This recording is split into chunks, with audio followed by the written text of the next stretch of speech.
Celis volunteers and family members are frantically searching for a 6-year-old girl. Family members think that Isabel Celis was snatched from her bedroom early this morning.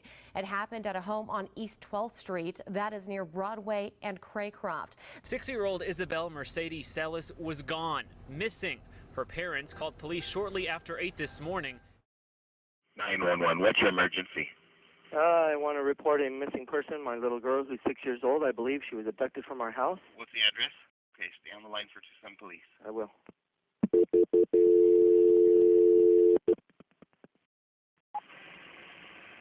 Tucson Police Department. Gebler. Hello, I need to report a missing child. I believe she was abducted from my house. Okay, how old? 6 years old. Okay, is it your daughter? Or Yes. why do you think she was abducted? I have no idea. We woke up this morning. I went to go get her up for her baseball game, and she's gone. I woke up my sons. We looked everywhere in the house, and my oldest son noticed that her window was wide open and the screen was laying in the backyard. We've looked all around the house. My sons are Okay, hang on. Yeah, my sons are running around the house looking for her. The screen was on the ground outside? Yes. What's your address? What's your name, sir? My name is Sergio, Fergio, middle initial D, last name is Celis. Okay, what's her name? Isabel, Isabel. M as in man is the middle initial. Okay, same last name? Yes. Okay, what's her actual birth date? Okay. Is Mom there also? She had just left for work. I just called her and I told her to get her back home. Okay, mother. And she What kind of vehicle is she going to be en route back in? She's coming from TMC, so she should just be coming straight down Craycroft. Okay, how tall is she? 40 inches. 36 to 40 inches. Okay. Is she black, white, or Hispanic? She's fair-skinned Hispanic, with clear eyes and light brown hair. What do you mean by clear eyes? Like, well, they're a little bit green. are they hazel? Or? Green hazel, sure. Hazel, okay. You said she's about 40 inches tall. Yeah. Do you know how much she weighs? I believe she was 30, she's about 40 pounds. She's probably right about 40 pounds. Right about 40 pounds? Okay. Yeah. Do you remember what she was wearing last night when you last saw her? Before she went to bed, I believe she was wearing little navy blue shorts and the pink, like, little tank top type of a shirt. Pink tank top? Okay. Navy blue shorts. Has she ever tried to sneak out of a window or anything? Oh, no. Have you guys been having any weird phone calls, anything like that? Somebody hanging around? No. We got home late from my son's baseball game, about 10:30 last night. Everyone took their showers, and they all went to bed. I even was in the living room watching the Diamondbacks game at midnight, and I fell asleep, and I never heard anything weird. So I was, like, just on the other side of the wall from her. How many siblings does she have? 2. Okay, and those are brothers, you said? Yes. How old are they? 14 and 10. And you said they're out looking, or they were looking all over the house? They just went right now. My oldest son, the 14-year-old, he went running around just to make sure. But she was nowhere to be seen. Outside or inside? He's outside our property wall. Okay, where's the 10-year-old? He's in the garage. He's just out in the garage, just waiting for my wife. Okay. What's Mom's name? Becky? And you're both natural parents of the child? Yes. No step-parents? Any problems with any grandparents? No. So you're not having any family issues, anything like that? No. Okay, and you haven't noticed anybody hanging out in front of your house? No. Okay, your son that's 14, what's his name? Yeah, I'm sorry. My wife just walked in, and she's speaking to somebody. I don't know, she's speaking to the police also. She might have been calling on her way. You asked me about my son. What did you ask me? Yeah, the 14-year-old that's out looking for her? Yes. Okay, actually, I think one of your sons is trying to call. I'm sorry, what was your 14-year-old's name? Sergio. Sergio, okay. My wife just got home, and she's kind of hysterical and freaking out. So. Okay, tell her we are on the way. We've got a bunch of officers on the way. I want you guys to stay there in the house. We will. Okay. Bye-bye.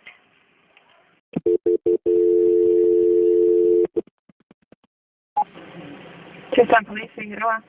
Hey, I need you guys to calm down. My sister's gone. Someone broke in and grabbed her. Hurry, Matt. Okay, what is your name? Celis. Hey, we have a call in place. Officers are on the way already. Okay. Okay? Just Okay. hurry, man. We are on the way, okay? How old are you, Sergio? 14 going on 50. Okay, anything else that you know of? Do you know what she's wearing? She's probably wearing pajamas. Do you know what color? Pink, maybe green, I don't know. She's only 6 years old, man. Okay. Did you guys hear anything? No. No. The screen is off the window? Yeah. It looks like it was taken off. Here. Hello? Hello, ma'am. Are you the mom? Yes. Okay, what is your name? My name is Rebecca Celis. Celis. Okay, anything else you remember she was wearing and her hair? Her hair is in braids. It's in little ponytails. I made little ponytails on her head last night before she went to bed. Okay, and that was the Old Navy shirt with the flag and navy shorts? Yes, and she's only 5. She's only 6. Can you please hurry and get somebody over Okay, here? The officers are already on their way, ma'am. We're just getting more information from you, okay? Okay. So who noticed her gone? Your husband? My husband, I went to work this morning at 7, and I didn't even come and check on her. I should have come and checked on her. Okay. All right, just take a deep breath, okay? I know it's hard. She doesn't have any medical conditions? No, she has nothing. I'm sorry, she has what? She has nothing. There's no medical conditions. She's healthy. No allergies, no medical conditions. Okay, She's you got didn't hear brown anything hair. at all? No, I didn't hear anything at all. Oh my God. Just stay with me on the phone. They're almost there. I have several officers on the way, okay? I Okay, now you looked everywhere under the bed, the closet, I everything? looked everywhere. The windows out of our house. Somebody took the window out of our house. Okay. Hurry, They're almost there, ma'am, okay? hurry. Where's your husband and your kids? They're outside waiting for the car. Okay. Oh my God. Take a deep breath, okay? I do understand how hard that is. I just need you to calm down a little bit, okay? I'm sorry. No, that's okay. Does any marks, scars? Other than the window out, I can't see anything else, and the door's locked to outside, so they had to have jumped over the fence, or I don't know what they did, but oh my God. The cops are here. Can I just hang up now, please? Yeah. Parents woke up to a very dramatic sight. Their daughter wasn't in her bed this morning. Now, 9 hours later, little 6-year-old Isabel is still missing. Police have been scouring the neighborhood by air and by ground, checking each and every car that went in and out of this east side neighborhood. Officers are conducting a grid search. We have bloodhounds that are checking the area as well, pick up any scent of the little girl. Justin Mastro Marino is Isabel's uncle. You don't think anything like that would actually really happen to you. And all of a sudden you wake up one morning and you're in that scenario. And confusion, you know, I mean, everything goes through your mind. You're angry, you're upset, you're frustrated, you're confused. They're very, very upset right now. Of course, you know, her mother is beside herself, as anybody else would be. You know, we're just trying to let the police officers right now do their deal as far as investigation and find out any information. Right now, they're kind of keeping the whole family away from the house, so we're just trying to stick together and trying to piece this together and get as much information as we can about it. 7 p.m. and still no sign of 6-year-old Isabel Mercedes Celis, who her uncle describes as shy and not the kind of child that wanders off. Just a sweet little girl, 6 years old, you know, all the ambition in the world. She could do whatever she wanted. Didn't really like strangers or anything like that, so very close-knitted and just very wise. 12 hours passed since her parents discovered her missing. Family members definitely believe there's something wrong here, foul play, that maybe she was abducted, but police are not going as far as saying that there's a kidnapping or any sort of abduction here. That's precisely why they haven't called this an Amber Alert at this time. So for now, police are just calling this a missing child situation. We're still on this active search and rescue, a broad ground search. And again, not just in this 3-mile wide radius, but certainly wherever the tips take us, that's where we're going to go. So at this point, you believe she's alive? During this time, we've continued our investigation, and detectives have developed some additional details. They felt the need to go back in the home and look into those specific details. As a result, the family has moved elsewhere to allow us to continue to investigate, to obtain a search warrant, go back in the home, and look into those areas. So from the time the call... I don't have actual hours or time frame as to Saturday morning. I can tell you that that's one of the first things that we try to do. Search the home immediately and remove family members and then secure the home. I'm certain that that was done right away on Saturday. Friends, family, and co-workers joined in to help expand the search for information. All night tonight, tomorrow, the next day, until she comes home. Just keep canvassing the area. I have people all over the area right now handing out flyers, business to business, people to people. We're driving by handing out flyers and just trying to get her name out there and her face. Well, I didn't think twice. Posted them at the window at the registers, and we were handing some out on the bags every time they were buying something. We are in day 3 of the search for 6-year-old Isabel Celis. Police have expanded the search zone and are preparing right now to search the family's home again. Based upon the information obtained from those canines, we have opened up a few other investigative leads that we're following up on at this point. We have also continued our search of the surrounding area. However, with nighttime, obviously that's somewhat of a curtailed search, but we have used that time also to follow up on the over 100 investigative leads that we have received. The dogs did alert on a few things, but what exactly that is what we're trying to determine, and we'll work with the FBI handlers to help them to interpret what that means for us. We're still keeping our mind open on this. Like I said yesterday, if we start concentrating on one path, then we might miss something important that we need to look at. So we're still keeping our mind open. Right now, we have secured the house based upon information discovered from the canines. The family is not at the house at this point. There was a window that was found open and a screen removed. That would be a potential point of entry that we had been interested in from the beginning. However, there are other circumstances there that we're looking at that keep us from saying that that is a definitive point of entry. The mother was home during the night. She had already gone to bed. The little child went to bed at around 11. The father went to bed sometime later. However, at 8 in the morning, the mother had left by that time to go to work, and the father is the one that found the Isabel missing. I think as parents in today's society, we always should exercise caution, obviously. At this point, I have nothing to tell the local community saying we have definitively said that there is a predator out there. They say TPD, the FBI, and U.S. Marshals continue to scour the area, covering a 3-mile radius with more help added today. The focus is now on the new evidence that the specialized FBI dogs uncovered in the home last night and this morning. Evidence police will not disclose.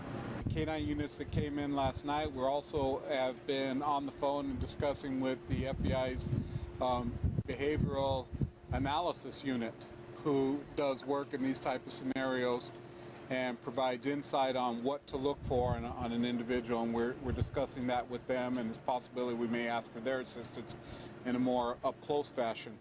Detectives have interviewed 17 sex offenders who live within 3 miles of Issa's home. Search teams have scoured Tucson's desert and the city landfill, but have come up empty-handed.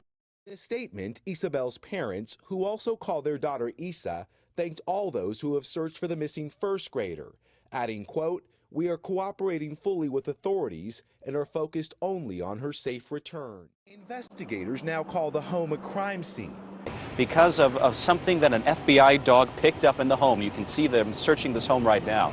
The FBI dog alerted to something. Police aren't telling us what it is, but it caused them to seek a second search warrant. A judge granted that search warrant. They went through that house for a number of hours and searched it, took a number of things out. They also looked in the trunk of a car that was parked right next to the home. It's unclear exactly who the car belonged to. We believe a family member. Unclear what they received from that trunk of the car, but certainly they did pull things out of it.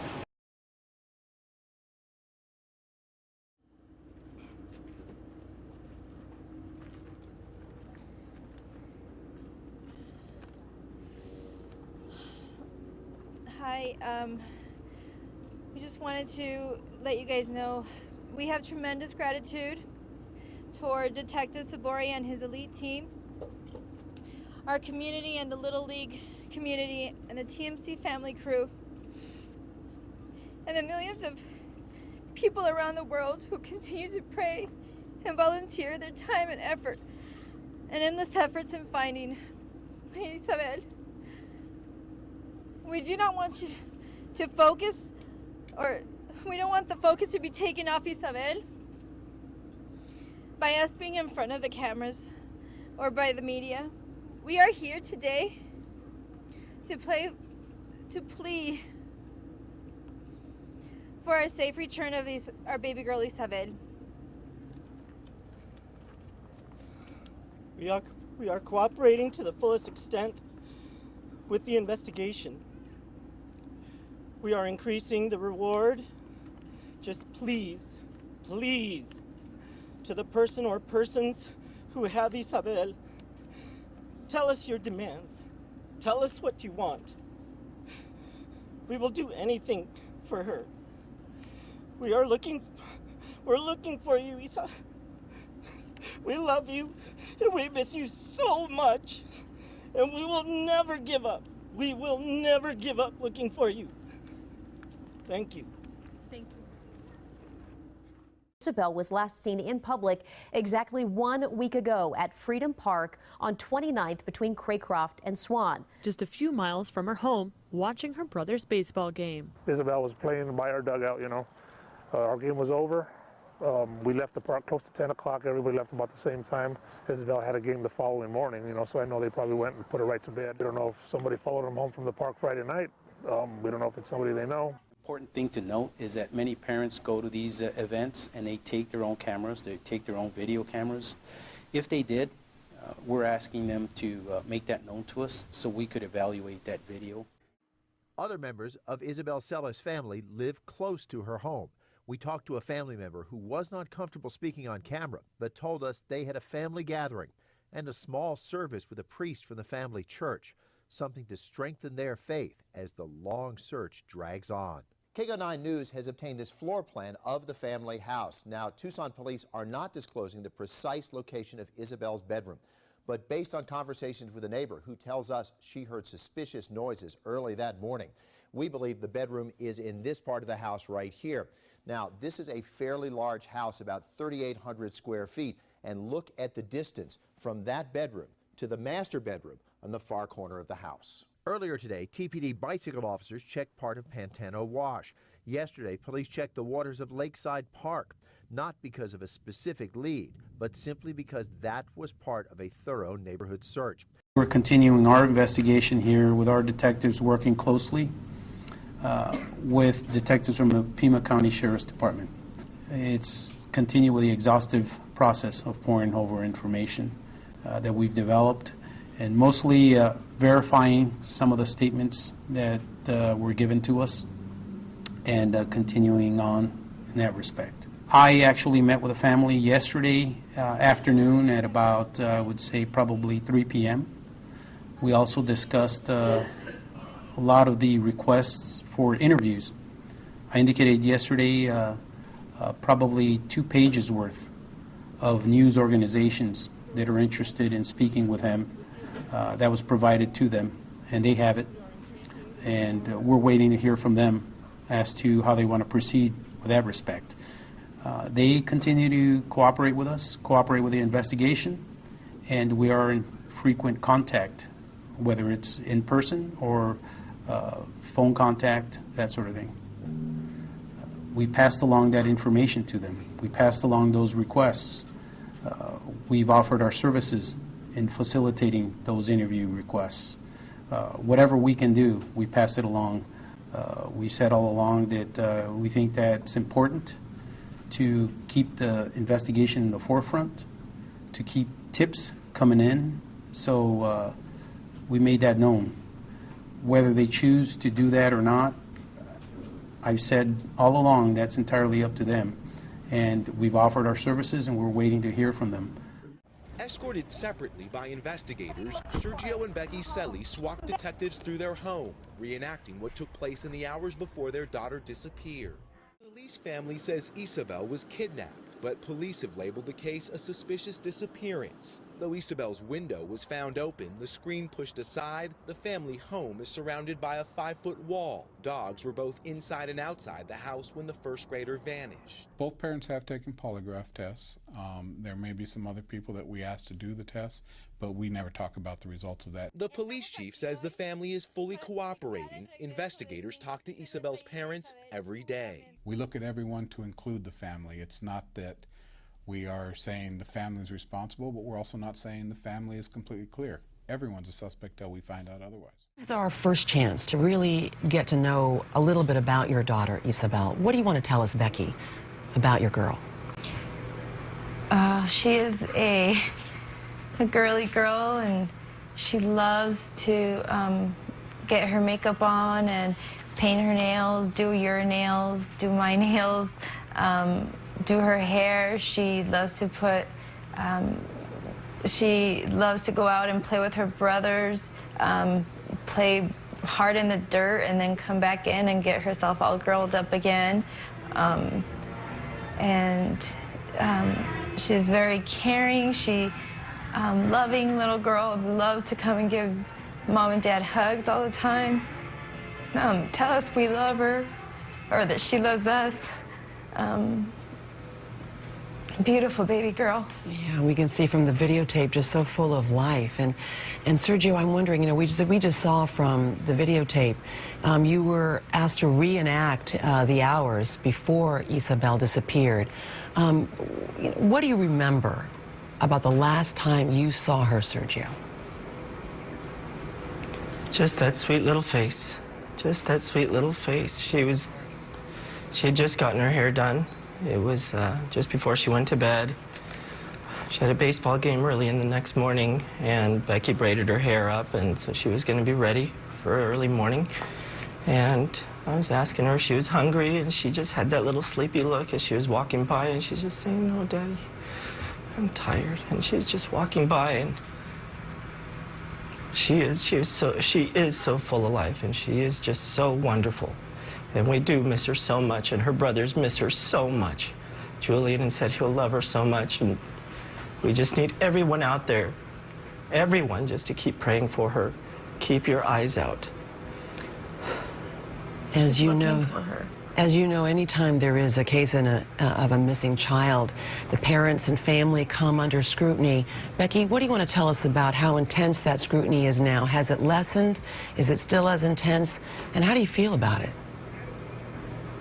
It's necessary to do, and if it's anything close to getting Isa back home safely, then whatever it takes.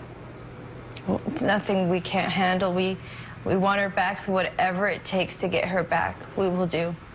Well, you know, there is no easy way to ask this question, but because this is your first live television interview, Sergio, let me ask you this question. What do you want to say about questions about whether you had anything to do with your daughter's disappearance? Gosh, I wish I knew where to begin. We're so frustrated to try to understand why this is happening, why this had to happen, why Isabel had to be targeted. We just don't understand that. And to whomever did this, please look at her. Look at her. She's beautiful. She doesn't deserve this. She deserves to be home. She deserves to be home in her room, playing with her brothers, and just loving life the way she does. There's so many things that are just so frustrating and so difficult to deal with. We just want her home. We just want her home. Do you have any reason to believe that someone is holding her for ransom, Sergio? No demands have been Not made. because it's been made and not because it's been said. There have been no demands. There have been no any calls for a ransom. We have the reward ready. There has been no communication that we're aware of. The detectives and the investigators have, been good in communicating with us every day, but at the same time, there's only so much they can tell us. There's only so much they do tell us. They keep us at bay, and all of that is frustrating. And we understand that they can't bring false hope, but at the same time, we're desperate. We're desperate in finding out information. We're extremely frustrated that it's taking so long. And we understand that they're doing absolutely everything possible. And sometimes it does feel that, yes, we do feel sometimes that they're wasting time with us, even though we know we have to be under, the closest scrutiny. Absolutely, understandable. But my goodness, she's still out there. And we just want her home, and we want people to keep praying for her so that she comes home to us, and keep your eyes open, and just as many prayers as you guys can do to bring her, to help us bring her home. Prayers to have whoever it took her to have a change of heart and want to bring her home. Prayers for the investigators to please have a break in the case and be able to bring Isabel home where she belongs, her favorite place in the world. Her favorite place in the world. Sergio and Becky Celis, I am certain that after hearing you this morning, you have a lot of people praying for you and Isabel. Thank you so much for joining us. And we want to thank everybody for all their prayers. This is the most unbelievable unity of prayer around the world, from as we understand it. It's not just across the nation. We understand it is worldly. And we thank everybody from the bottom of our hearts, our community, everybody so involved, the volunteers, their endless efforts, endless. It's unbelievable. And we have to thank absolutely everyone doing everything they're doing. And please, please keep your eyes open. Keep your eyes open. And continue praying, please. May your prayers be answered. As we join together, Lord, and we plead for this little girl's life, that wherever she is, you would hold her in the palm of your hand, Lord, that you would send your warrior angels to be around her, and that you would protect her from any harm. You see our city, you see this little girl's parents and her family, Lord, and none of us can imagine what that would be like for us. And as we've all said, please, dear Lord, bring Isabel home. I just think of what they were going through when someone came into their home and took them. The whole neighborhood searching for this young girl, all waiting for the truth as it uncurls. I see the media, broken-hearted families. I see my city come together for a tragedy, and see it gives me hope to see that people care. I see that we will find where justice is and bring it here. I pray for Isabel, I pray cause I believe. I pray we open up our eyes, life is not a dream. Today I woke up and felt the Lord inside of me, and spoke to him about everything that bothered me. What are we doing?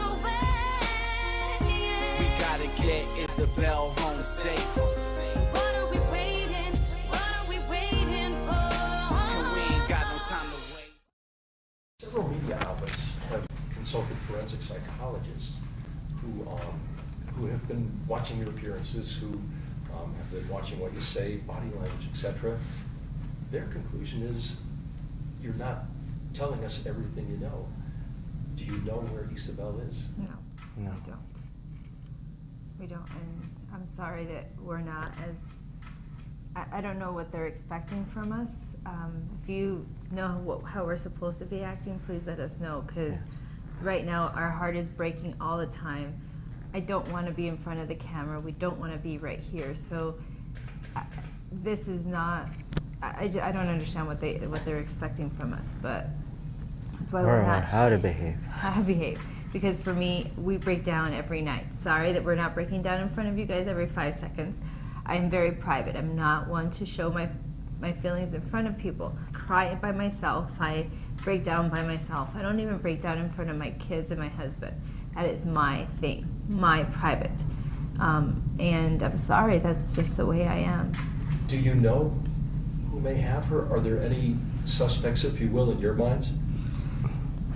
From the get-go, I don't think we ever, I mean, it's all been so, we just don't understand. We don't understand who would take her. There's no reason to take her. We've thought of absolutely everything we can. We've gone through everything in our mind. That's why we, with it, I don't know exactly what we're allowed to say. I know we're not supposed to say very much about the investigation to interfere with any integrity of the investigation. But everything and anyone, I mean, we literally wanted anyone who's been in our home to go through all the questioning. Because yes, how are we going to trust anyone that's been in our home? So we really don't know. We've obviously, you know that we're cooperating the utmost we can with the investigation. That's been our intention all along, and that's what we continue to do.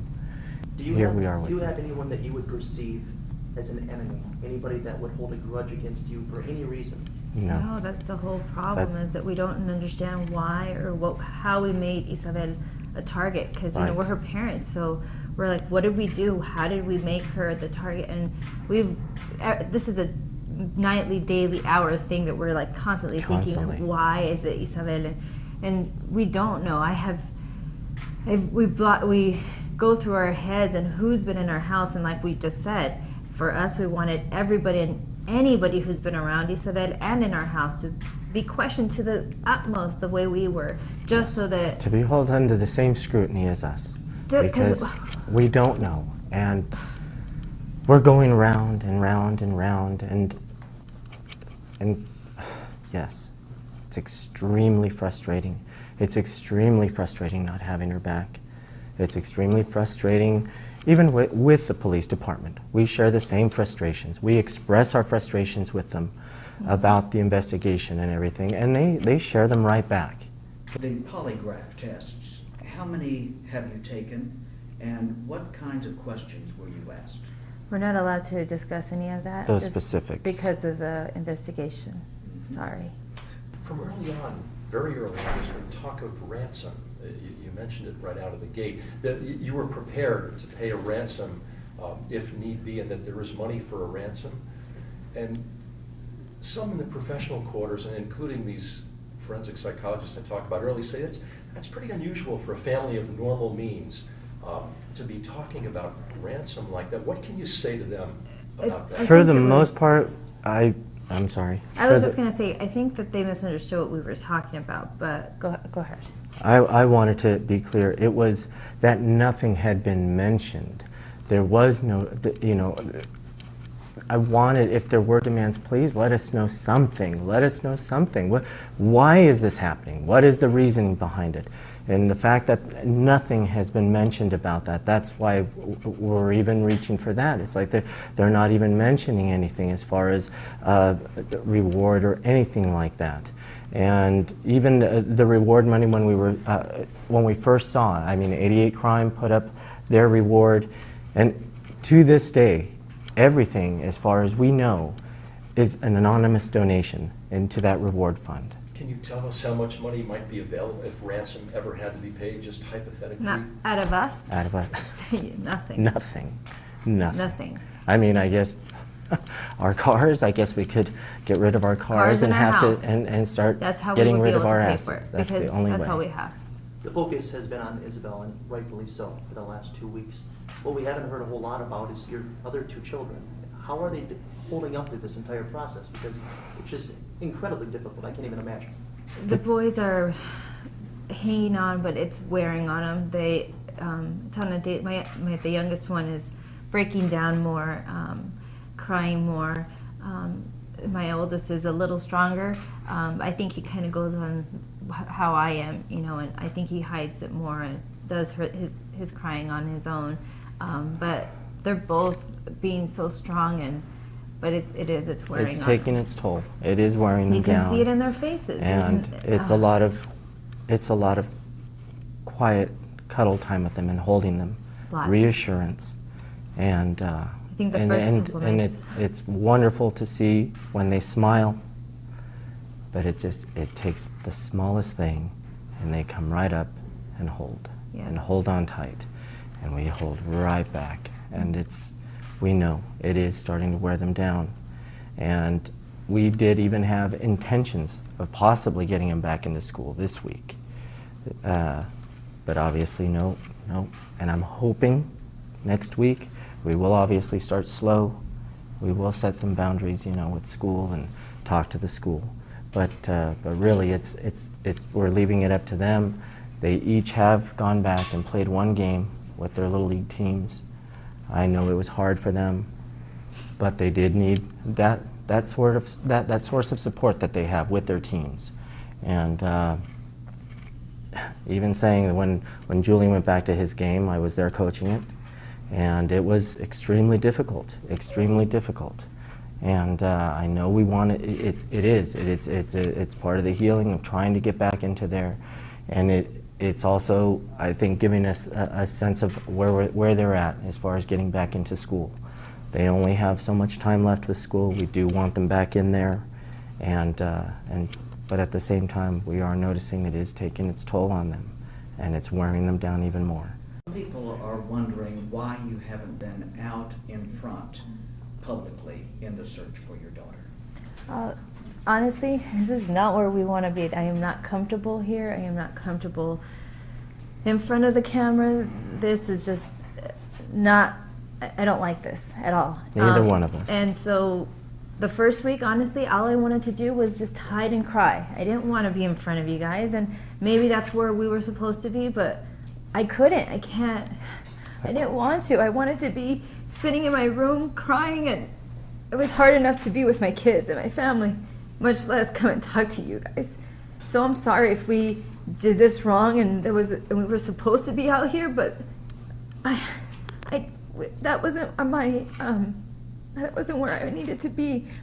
I wanted to be with Isabel. I didn't want to be here. I don't want to be here. I want her here with us, sitting. And I don't want to be in front of the cameras. I don't want my family to be in front of the cameras. What I want is her here home and having a normal life. This is not what we want. And I'm sorry, but to be in front of the cameras and talking to media, that's just not us. That's not us at all. If Isabel could hear you right now, what would you say to her? Go, and I'll talk. We miss you so much, Isabel. Your brothers miss you so much. We want you back. We're looking for you. We will not stop looking for you. We want you back more than anything else in the world. What I would love to tell Isabel is, Mamas, you know how much Mommy and Daddy love you. We always tell you how much do we love you, and you always say too much. So just remember that. We always will love you too much, and just come home. You have received a great amount of scrutiny over the last couple of weeks. I'm sure you're aware of some of the things that people are saying. What do you say directly to the people who are assuming in some shape or form that you played a role in your daughter's disappearance?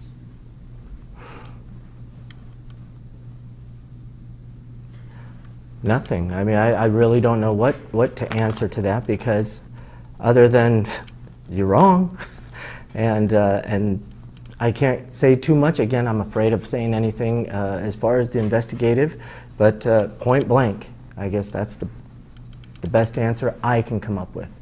And to defend that is just writing this out.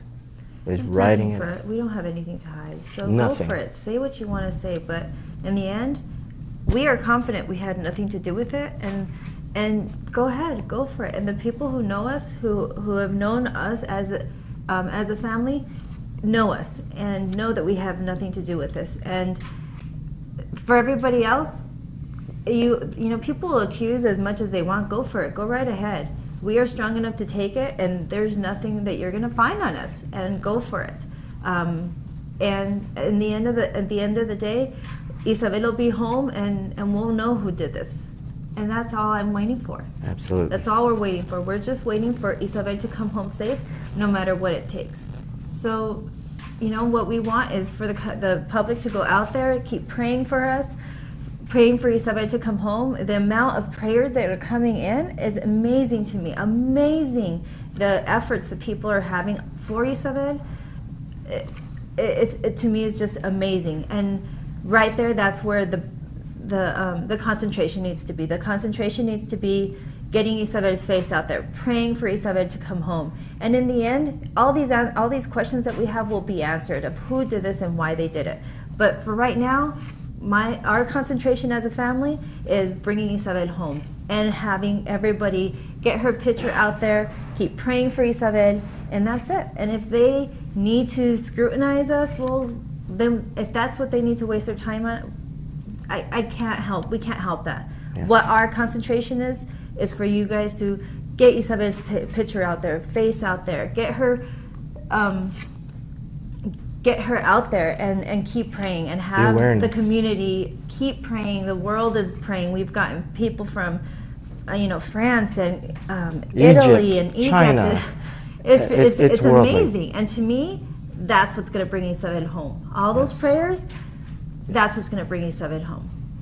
Sergio, the morning that you discovered Isabel was missing, could you walk us through what you did, the time frame there of, just how long it took you to call the police and such?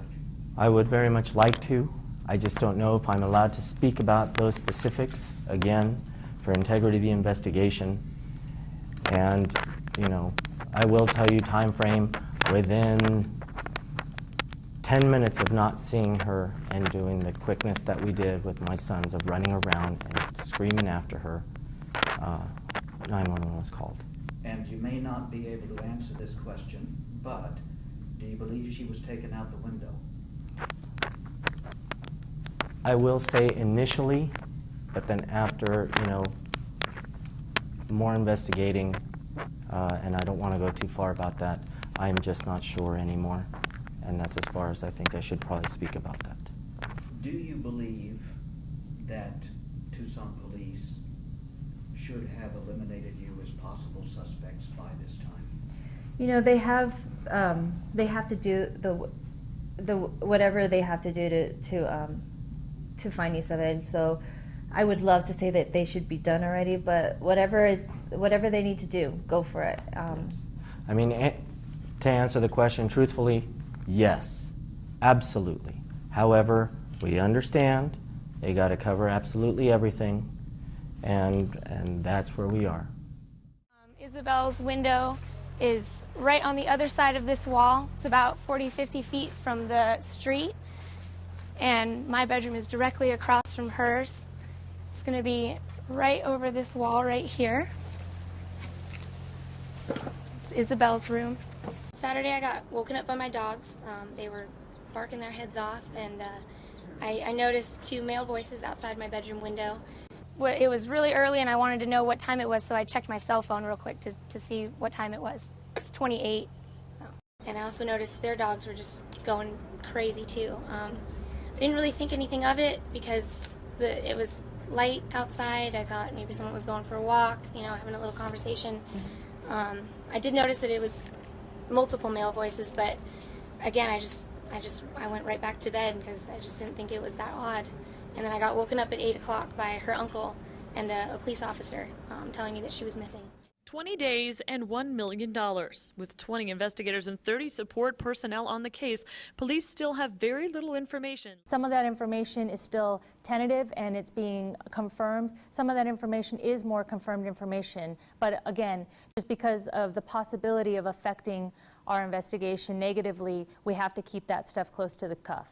We have every hope that as long as we keep investigating to the fullest extent that we possibly can, that we will be able to locate her, bring her home safely, and not only do that, but also prosecute the person that did this. Police in Tucson, Arizona, investigating the disappearance of a missing 6-year-old girl, now say she was abducted. There's no indication whatsoever that Isabel just got up and left the house on her own. She left through the power, through assistance of someone else. Either somebody took her or enticed her out of the residence in some way, shape, or form. And so for that reason, we cannot just say that she, got up and walked out. Police have interviewed more than 500 sex offenders and investigated 1,000 plus tips. Police in Mexico have searched locations like hotels and bus terminals since Tucson is close to the U.S.-Mexican border. Authorities are also looking in remote desert areas. We have members of the Rapid Response Team, which is a multi-jurisdictional agency, out here conducting a search of this wash/desert area, and they've been out here for the last couple hours. It is related to the Isabel Celis investigation. Isabel's father has been barred from having any contact with his two sons. However, state officials haven't explained why. Tucson police confirmed Child Protective Services had been involved with the Celis family before Isabel's disappearance. I can't say specifically when that happened, in what capacity, what the circumstances were. It was not a TPD-initiated investigation. CPS tells Nine on Your Side it will not comment on its contact with the family. Meanwhile, on this 27th day of searching, Sergeant Maria Hawk says 50 officials, including the FBI, continue the investigation. The hope is that she's still alive, and we operate under that guise, that she is still alive, and we're putting forth every effort to locate her. It's a bad dream that we just can't wake up from. Almost 1 month later, and Rebecca Celis is still without her daughter Isabel. I know in my heart she's somewhere out there. It's just taking longer than I was hoping. Does anybody want to be lit? Crowds gathered to keep that hope alive, to keep Isa's name in the headlines, and to support the Celis family. A family split up in recent days as the investigation continues. You know, a lot has been said in the last month, about your husband. Have your boys seen that? I mean, would you want to comment on, the type of father your husband is? My husband's a great father. My husband loves those boys, loves my daughter, is a great husband, a great father to the boys and to Isabel. And at the end of the day, when Isabel comes home, everybody's questions will be answered. Noticeably absent tonight, Sergio Celis, forced to watch from afar from the wall behind his home.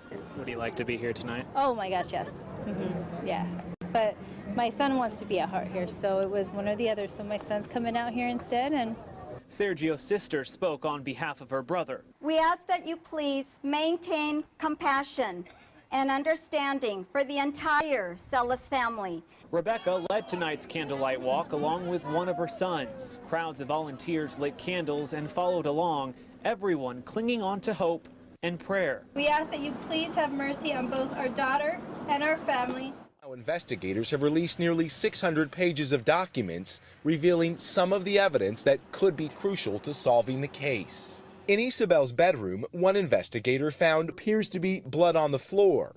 Outside the home, a detective photographed several shoe impressions on and around an electrical box behind the house. During a search of a car outside the Celis home, police collected a hat and vinyl shower curtain with dark red-brown or brown stains. And another document refers to photographs taken of handwriting on the wall and inside Isabel's closet. There's some items that only a perpetrator may know, or only someone who has some type of connection may be aware of, and we don't want to put that information out until we've exhausted any usefulness of keeping that to ourselves.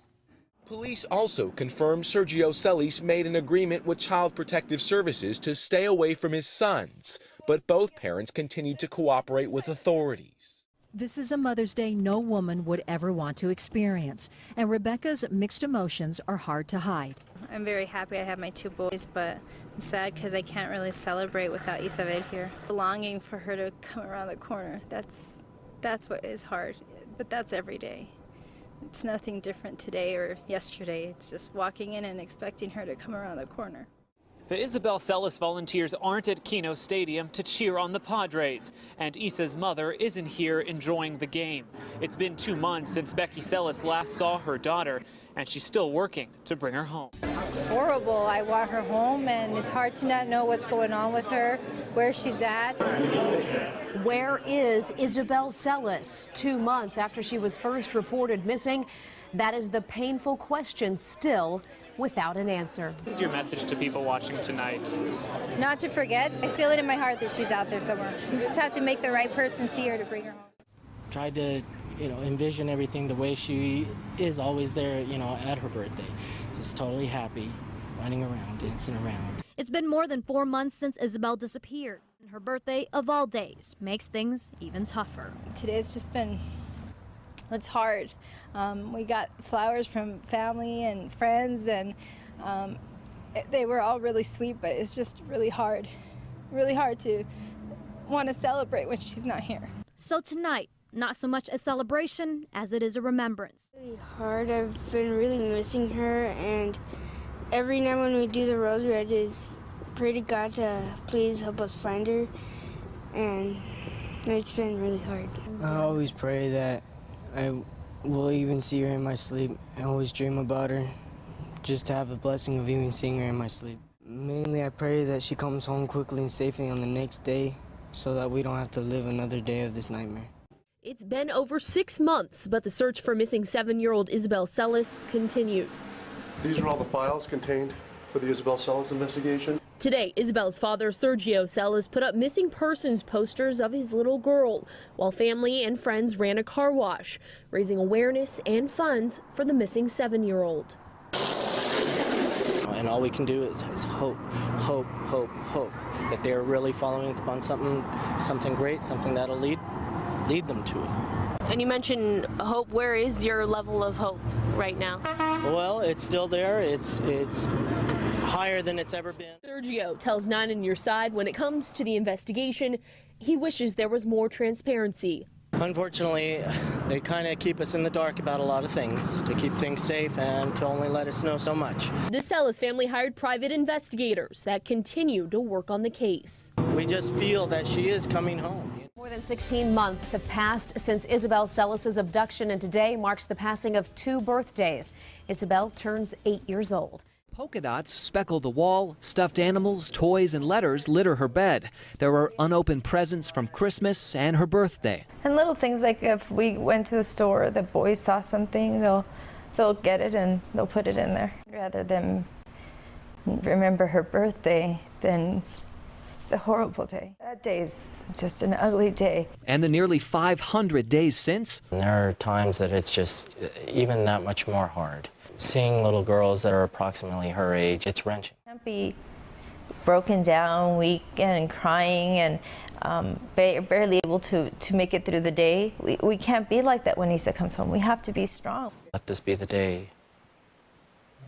Please bring her home now. Please bring her home now. I can't tell you how many, times that is being said out loud every single day. It's been nearly 3 years since little Isabel Celis vanished from her home. Let's walk through some of this stuff. Let's go back to the day before Isabel went missing. And she was at Freedom Park. She had her little group of friends that were sisters of other players on Julian's team, and she had her little group. She was part of the little group. We'd have a baseball game, they'd all meet, they'd all play, they'd do their thing, and they were all always together and playing around. Were you watching her kind of? of? It was me. I was, because he was coaching that night, so Julian was playing, and he was coaching, so said he was out on the field, and it was me, and I was sitting in the bleachers, and they were playing like right in front of me, and then they'd come up and they'd sit with me, and then they'd go and they'd play on the side, and they'd run around to the other side. And we were right by the snack bar, so they were pretty much staying right there, and right there where we were. As a mother, I know that sometimes memories fade.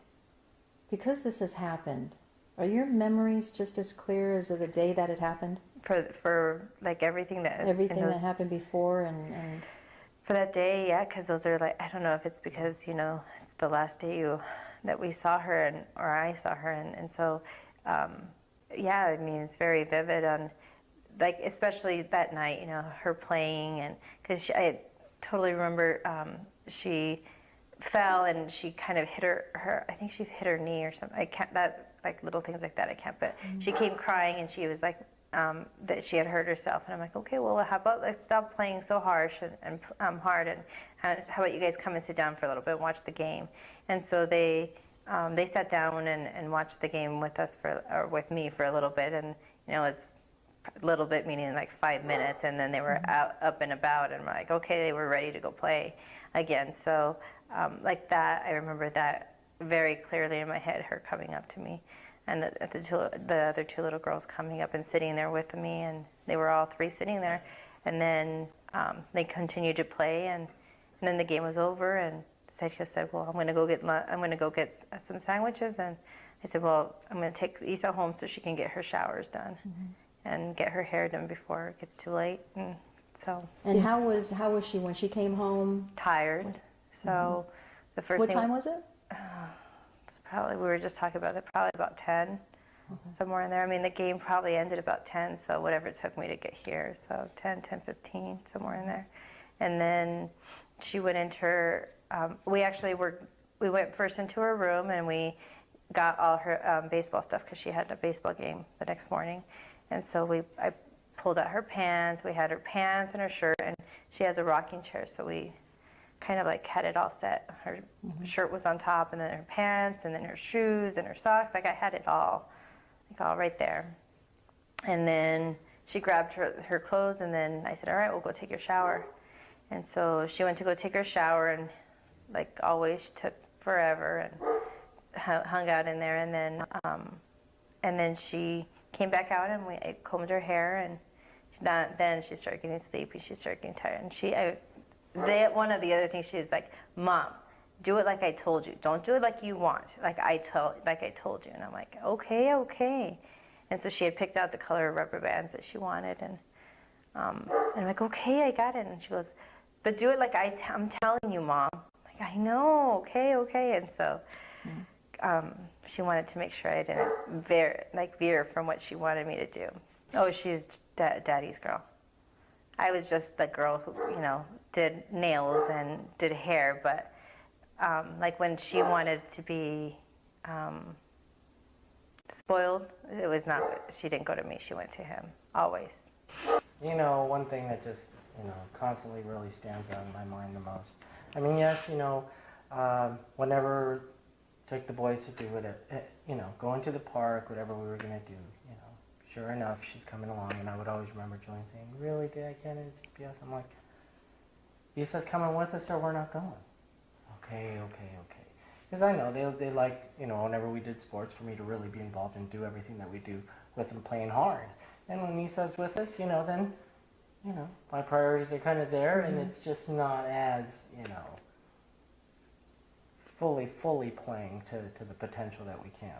And, but other than that, other than her constantly being with us and doing everything we did, whether it's riding bikes and riding, at the little track that we built, and teaching her how to ride bikes. I mean, that was a huge thing.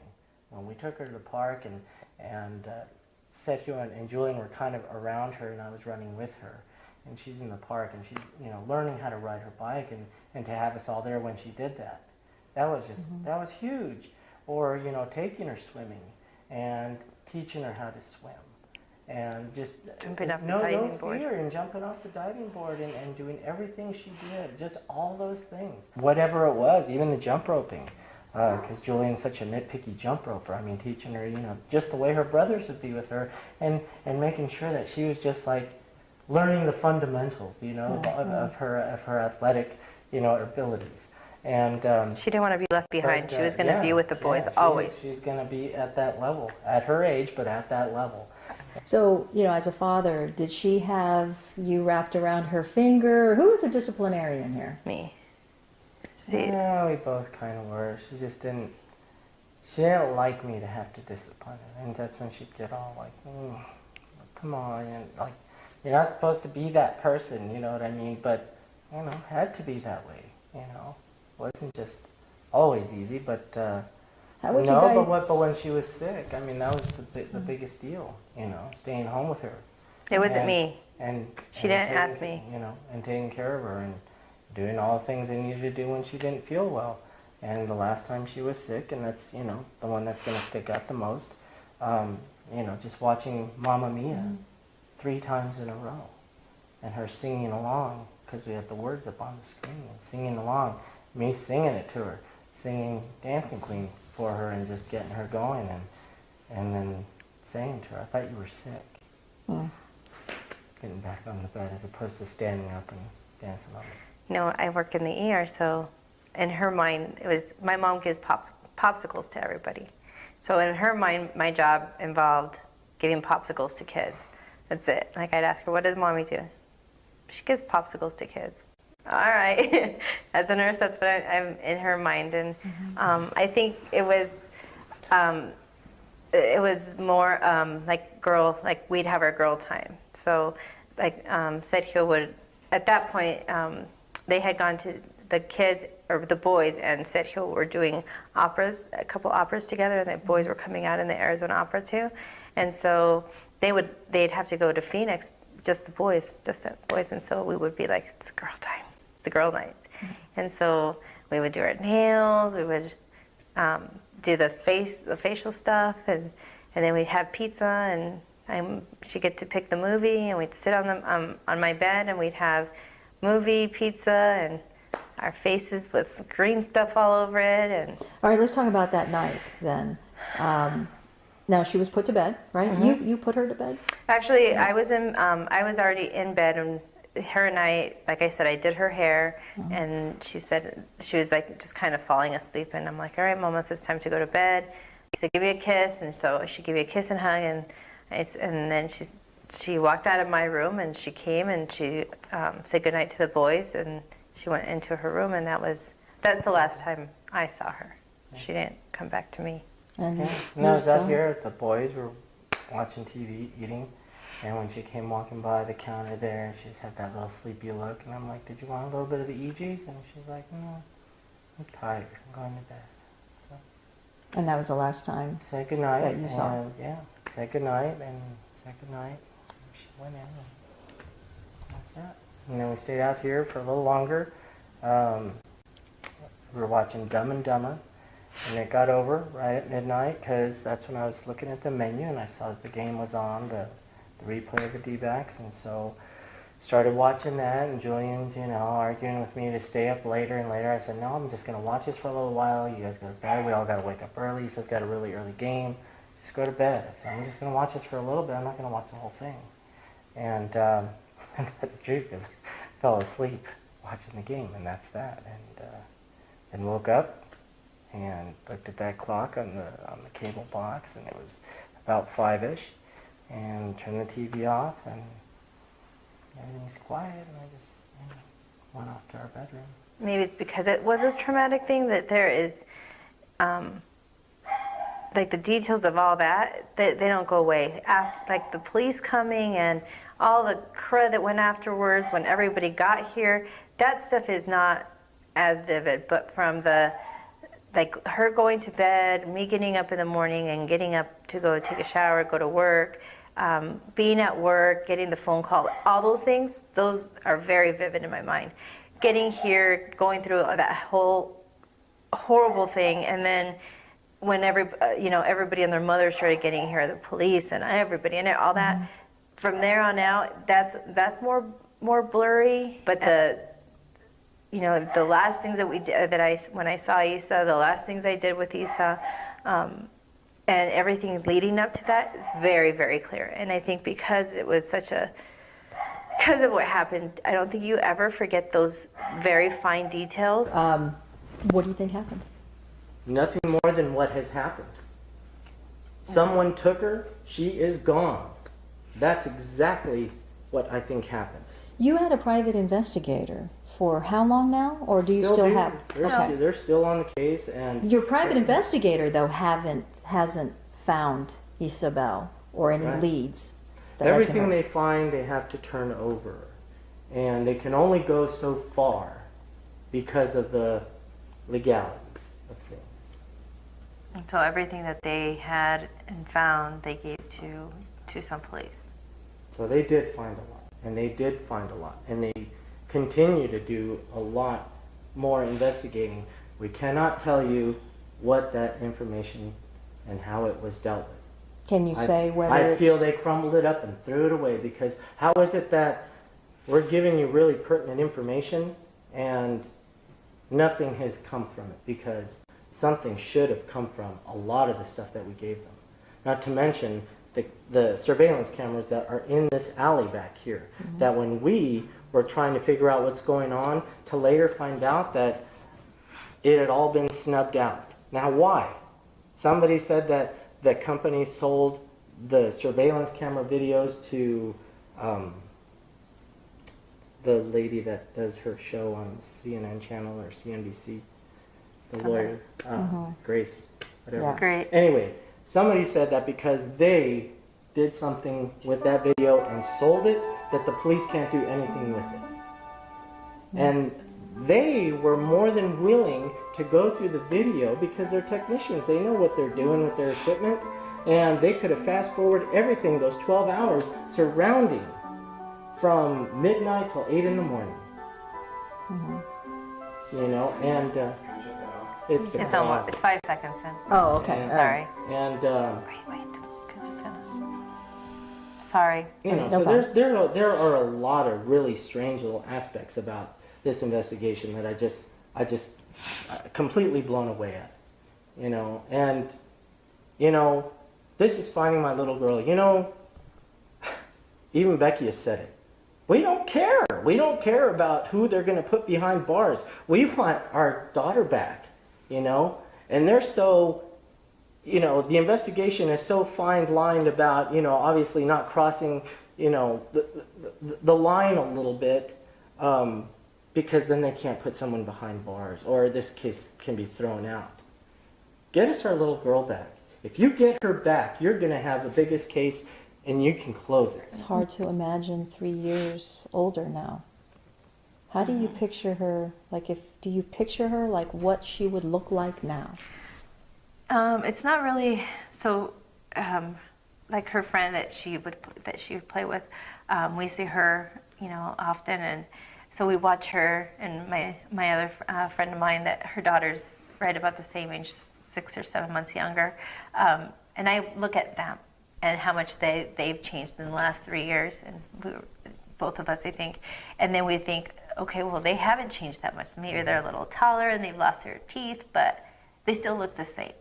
And so, and looking at her, looking at the two girls, it makes me think that she hasn't changed facially, that she hasn't changed very much, you know, that her expressions or her facial features haven't changed that much, just because I'm comparing her to how those two girls are, which are the same stature, the same, you know, they're very similar.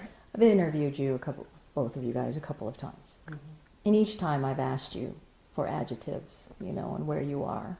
I've heard hurt, heartache, anger, all that. Where are you today? Has anything changed? No. But how can you describe this? It's like a never-ending nightmare. Living the nightmare. Everyone likes to say living the dream, living the nightmare, surviving the nightmare. I would imagine you probably had a lot of nightmares. And as time has progressed, have you had less of them? Are they the same nightmares, or? The dreams that I've had are of her being found, and I've had a couple that were just so vivid and but they're not from the night? You don't have any of the nightmares from? Oh, the nightmares, it's never really been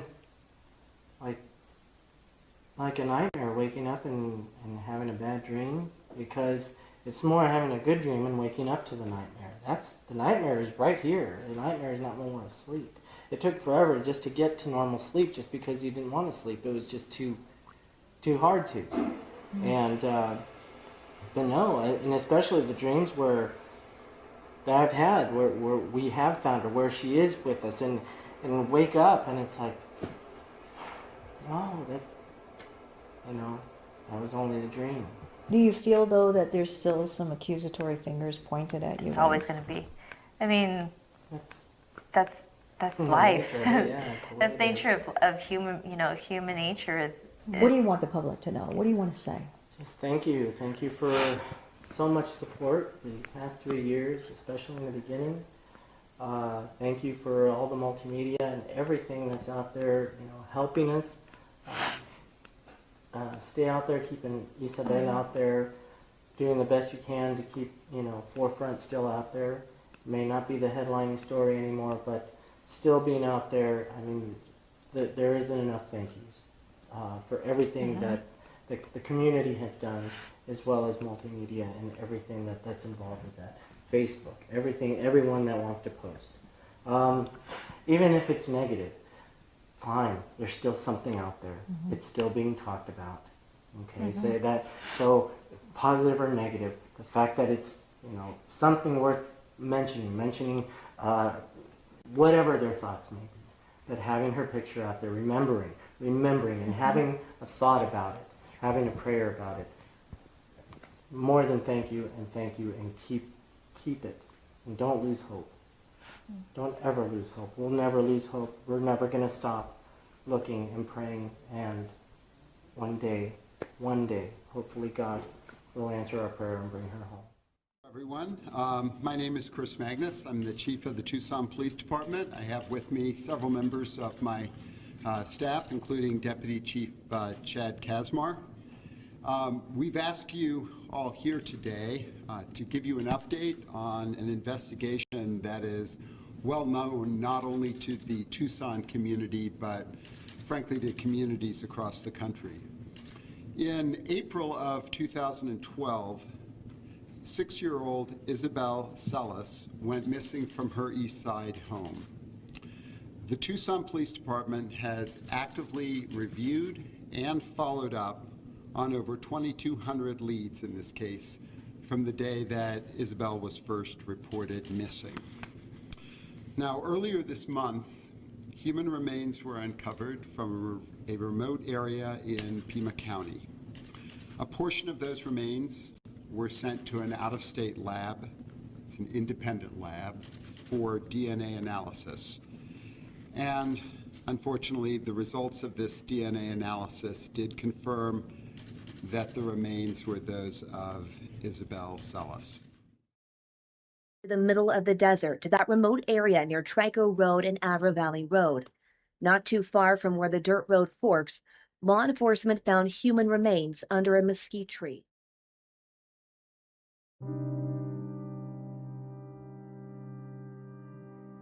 I always pray that I will even see her in my sleep.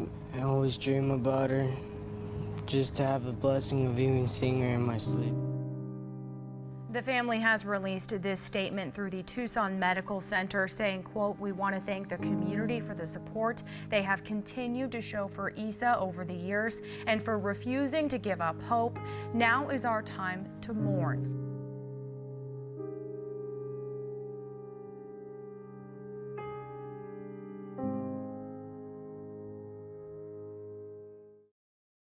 You probably know why we're here. We talked to your girlfriend, I guess, Melissa? Fiance, right? I'm not doing this to be a good Samaritan, I'll be honest. Well, yeah. Yeah. I was involved with some people, and that's how I know the information that I have is a lot more valuable than a conviction or me staying in here. In exchange for information about Celis' location, Clements wanted his Pima County burglary charges dropped and his vehicle that was being held by law enforcement released to his fiancée. Are you saying that she might still be alive? Have you heard that? I'm saying I'm not going to tell you the answer to that question. I know it. What purpose did you have for keeping her alive? You'd have to ask the people that did it. I don't know. I don't know what the purpose would be to killing a 6-year-old. Despite knowing her location, he told agents repeatedly that he was not directly responsible for her disappearance. I didn't do this. Okay, how about... I didn't have any direct involvement with her kidnapping. If you gave us where she's at, would we be able to go and scoop her up this afternoon? Could we do that? Is that possible? With the information that I have, yes. Right. You could. Absolutely. Without a doubt. You could. Yeah. Alright. You could have her within 12 hours. 12 hours? It would take us that long? I said within 12 hours. I'm not in here because I'm a good Samaritan. I'm not in here because I care so much about the sanctity and morality of society. I could really give what I care about is my family. Right. Period. As the agents began to construct a deal, Clement's demands expanded to include full immunity, so nothing he said about Isabel could be used against him. I mean, you're changing your tune. You're saying you're not directly... I'm not, but I've never changed my tune. I've always said that I want to cover my... Not directly 100%. involved. It doesn't matter if I was or wasn't. I told you I'm not directly involved. I said that I'm not directly involved. But I want the language on there to reflect that no matter what you guys' opinion is, whether or not I'm directly involved, it doesn't matter. It can't be used against me. The agents worked with the Pima County attorney to get Clement's burglary charges dropped and his car released. But by February 28th, immunity still wasn't on the table, and agents weren't any closer to finding Isabel's location. I would have given you guys where she's at, and it wouldn't have been just bogus bullshit. It would have been the truth. And there would have been closure to this case. And I'm not 99% sure about that. I'm 100% sure about it. You guys would have, as a bonus, you guys would have found out about something else too. By default. Can you tell me what that is? No, because if I told you that, then you guys would know exactly what direction to go. But by March 2nd, despite not having full immunity, Clements gave agents a location. As far as I understand, this is the location. Avra Valley and Trico Road. Kind of familiar with that area. It's pretty remote. I ask, are we talking now about a grave site versus a location where she's alive? As far as I understand, she's not. She's not alive.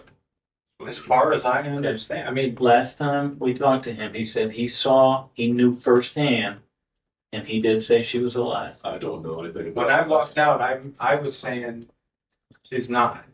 Is it a burial site or just a place where a body was dumped? What I know is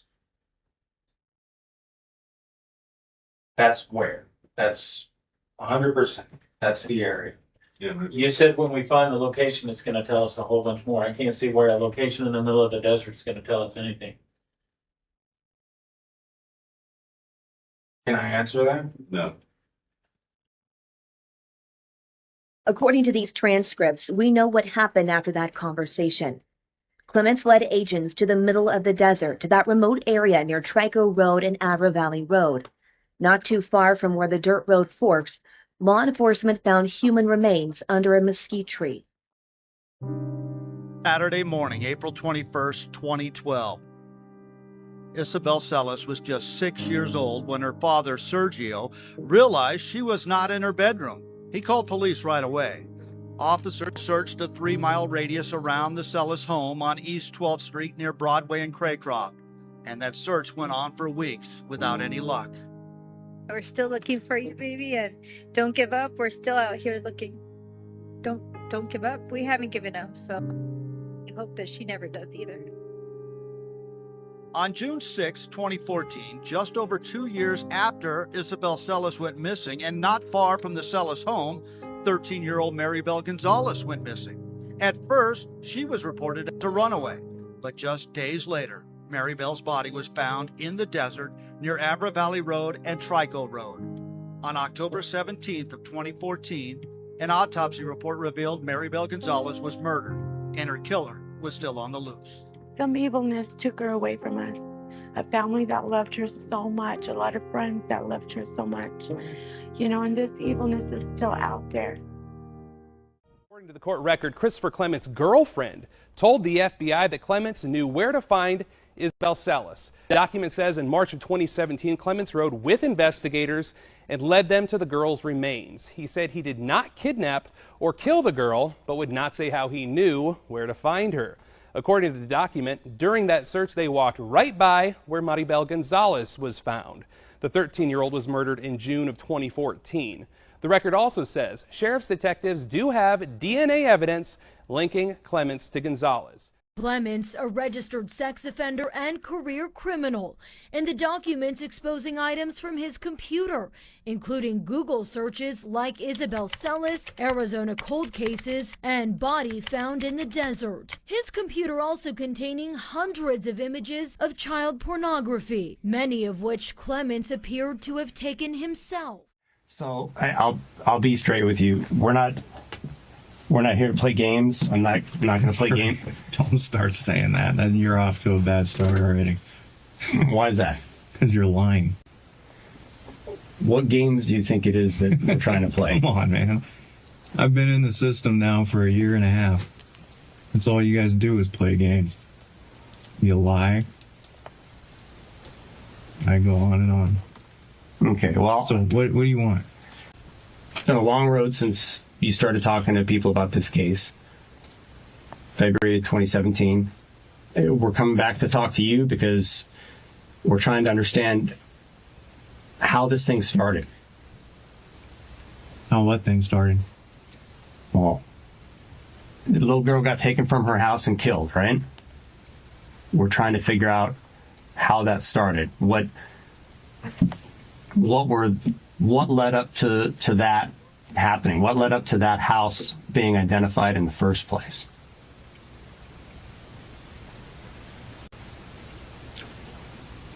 It's an interesting story that you just told me. Unfortunately, you took a bus from me. I want that back. It's got Melissa's stuff in it. You guys have involved her in this. Didn't have nothing to do with her. You want anything from me, you're going to have to give back. Not with a promise either. You think I'm going to just give you something that's... No, it doesn't work like that. Okay. You're right. Your bus is in an impound lot in a secure police impound And there's lot. absolutely nothing on there that you guys would be interested in. You know that. And you guys have had it for a year. You've had plenty of time. If this case, whatever it is that you're investigating, if it meant anything to you, pretty sure you guys fastidiously fucking went through there. You already know that there's nothing on that bus that has any relevance to any case that you're investigating. It's got Melissa's clothes in it. It's got my son's stuff in it. So you take something from me, quite a few things, law enforcement altogether. You guys have been sharing one fucking piece of technology of mine after another, coming up here, getting phones, iPads, things that belong to me that were taken 2 years ago. You took that bus with all of our stuff in it. She has no clothes to fucking wear, and what, I'm supposed to come in here and, what, give you something? It's not how it works. And that's just the tip of the iceberg. I mean, you can give that bus back to her. I mean, that would at least be a sign of good faith. But you guys haven't done that. You haven't given one item yet back to her. The Acura, but that was way back when, right? That was for something else. That was a symbiotic thing. Right. You had that. Somebody agreement. does something for me, I do something for them. It's pretty straightforward. I, on the other hand, I'm not a liar. If I say that I'll do something, I do it. At this juncture, what is there to do for you? All you've done is take from me. Let me tell you what I think, and I'll say what I got to say. You'll say what you got to say, and we'll just see. But our investigation is coming to a point where where stuff is going to come out, okay? And this was a big story back in the day. It's going to be a big story now, maybe even a bigger story. And there are going to be news stories. There's going to be somebody writing a book. They're probably going to make a movie out of this thing for all I know. All right. And what we're doing is we're going to give you a chance to tell your story.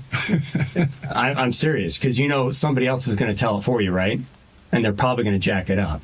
And if you're okay with that, it is what it is.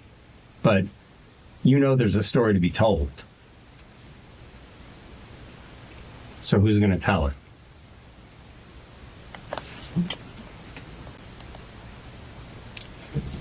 At this point, the only story I'd be interested in is Melissa getting that bus back with everything on it. You seem to be somebody who is good at what he does. And I'll just tell you that straightforward. What is it that I do? Well, really? You said I seem to be somebody good at what I do. What is it that I do? You have hinted at kind of things that you've done in the past, right? We talked around it, right? With Agent Taylor and Agent Terwilliger. I think you're somebody who's pretty good at figuring out houses where valuable things may be found and figuring out a way in and out of those houses without getting caught. I don't know anything about that. Okay. What I'm saying is you seem to be somebody who's pretty good at doing what you do. Okay. Hey, maybe I'm completely wrong about that. You're saying I'm pretty good at what? Because what you just described is what, a burglar? Is that what you're saying I'm good at? Oh, then you tell me. I don't know. You're the one that said I'm pretty good at what I do, and I'm wondering what is that? Because I don't know you. I've never met you in person. You're right. We've never met. So I'm not going to tell you that you're pretty good at what you do unless if I know who you are. Because I've researched you. I've read up on your prior cases, your interactions with law enforcement. That's where that comes from. You're right. We've never sat down and talked face to face up until now. We're doing that now because I figured that's the way to treat somebody if you're not going to treat them like a kid. Okay, and I'm asking you straight up. I'm telling you straight up, just from looking at your prior contacts with law enforcement and looking at incidents that you've allegedly been involved in, you seem to be somebody who's pretty good at what he does. One thing I am curious about, and I'll be honest with you, I'm curious is about how a person who does that, I'm curious about how that person chooses the particular location that they're going to target, that they're going to surveil or look at. What the fuck would I know? You wouldn't know anything about that. I don't know anything about that kind of stuff.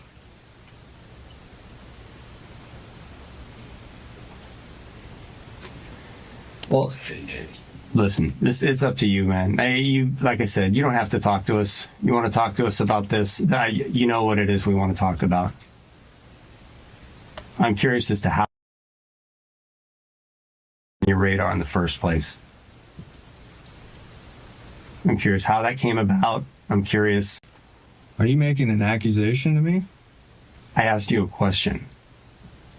That's what I'm asking. I'm asking a question.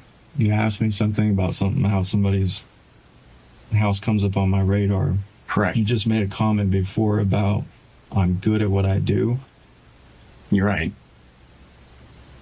And you insinuated that would be burglary, so now you're making another accusation. I don't know anything about what you're talking about. Okay, so let me run you through this. So you lead law enforcement to the remains of a girl who was taken from her house, killed, and dumped in Pima County. And why wouldn't I be asking these questions, particularly after the conversations that you had with Agent Taylor and Agent Terwilliger? I mean, wouldn't I be bad? Wouldn't I be an idiot if I didn't ask those questions?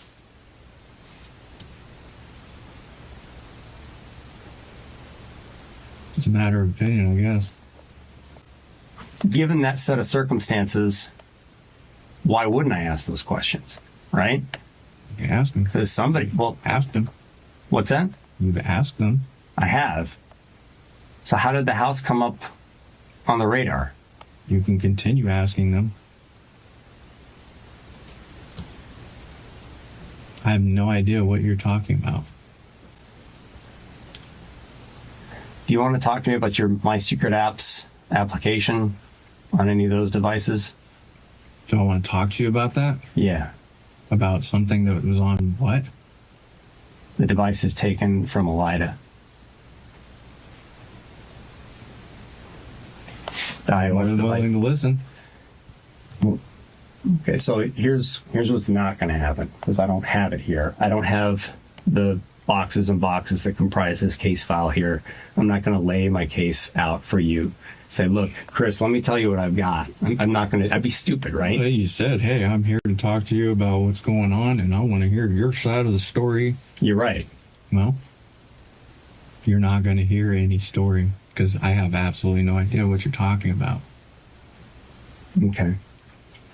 Do you want to tell me? Maybe if you touch on something that I actually know about, maybe I can expound on it. But well, let's talk about the My Secret Apps vault that you had on your devices, and that were taken from Elida during that search warrant that Maricopa County did. Again, I'm not going to talk about the case that's going on up in Maricopa County. Let's talk about that. Last I heard, Maricopa County looked into some things that were in my phone, so I would think that that does have relevance. I'm not talking about their case, and I, quite honestly, well, I know it affects exchanging information, and my phones have gone to you guys. Otherwise, I mean, I haven't seen but not one thing from you guys. You guys didn't show up and take that stuff. It was Maricopa County that did. So if you know about something that Maricopa County has, then that means that you've been delving into it. So if that's the case, so we're kind of getting say that you're not talking about Maricopa County. Sorry, I think you are. What I'm saying is you've got charges up here in Maricopa County, and the specific charges that are going on up here, we're not going to talk to you about those, because quite honestly, we're not equipped to talk to you about those, because I don't know the details of those charges. I'm sure you don't. I know all this stuff about me being in Phoenix as a kid, but you don't know anything about the charges I'm in here on now. That's something separate. Okay. I have general knowledge as far as why you're up here. I don't know the specifics, and either way, I'm not asking you about it. But we kind of got sidetracked there. What I'm asking about is that secret apps fault that was on your devices from Elida. The stuff... What? Are you talking about something that was found on my phone? On the iOS devices that were taken from Elida, yes. That were taken from Elida? Yes. I don't know what you're talking about. Do you have a secret apps application on any of your devices? I don't know what you're talking about.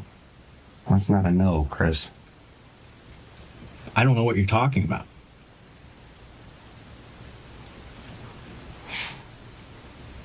Would you agree that what we're investigating is a serious nature? I have no idea what you're talking about. Okay. I don't know what it is you're investigating. You just told me that you're not going to lay out your case file in front of me. We're investigating the murder of... Okay. So would you agree with me that that is a serious thing? I think the murder of anybody is a serious thing. Okay. All right. You were involved in that investigation. Whether you want to admit it now or not, you spoke with Agent Taylor quite a bit about it. Okay? As Detective Cheek said, it would be stupid of us to just never come and talk to you.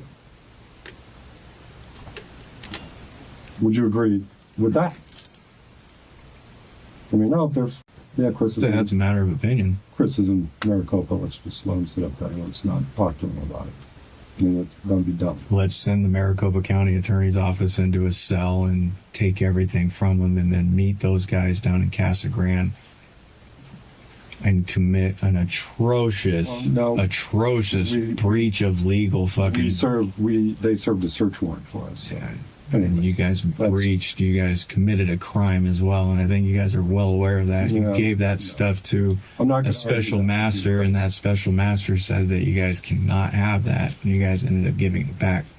In the history, it's not quite how that worked. You're well misinformed. In the history of you guys taking things, I have never gotten anything back that fast. That was continues, awfully quick, Chris, and it was never taken as out of the this box. continues, So would you guys are like the to ones. continue, You guys are the ones. or would you want you us guys to said just guess? it would be pretty stupid for you guys I to guess- not come up here and talk to me. Right. Yeah. And I said instead, you guys did it last time. You sent Maricopa County Attorney's Office, the very people that would be what's called a conflict of interest. You guys sent them into my room to take things that have absolutely no relevance to what it is that's going on elsewhere. Let me ask you this. We asked you about the murder investigation, right? And you talk to us about a legal box. And then we asked you again about a murder, about a bus. And it seems like you're talking, you've got lots to say about all kinds of stuff. I do.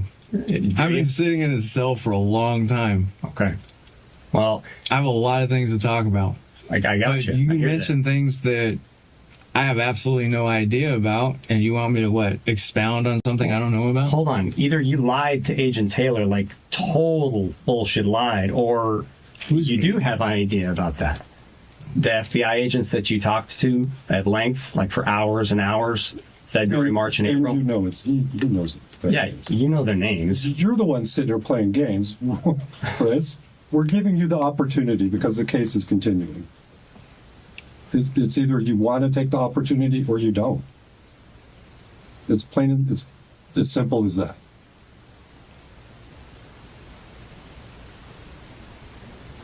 You know what I'd like? What's that? My bus. I want that back. What's the thing with buses, man? Have you bought buses in the past? Like a couple of them prior to that one? I know that one's like a storage unit storing your stuff, right? But I mean, and I'm asking because honestly, I don't know. But I think in looking back through some of the reports or the paperwork, I think you bought a bus like in Atlanta or something like that, or at least back over there, or is that the same bus that we're talking about?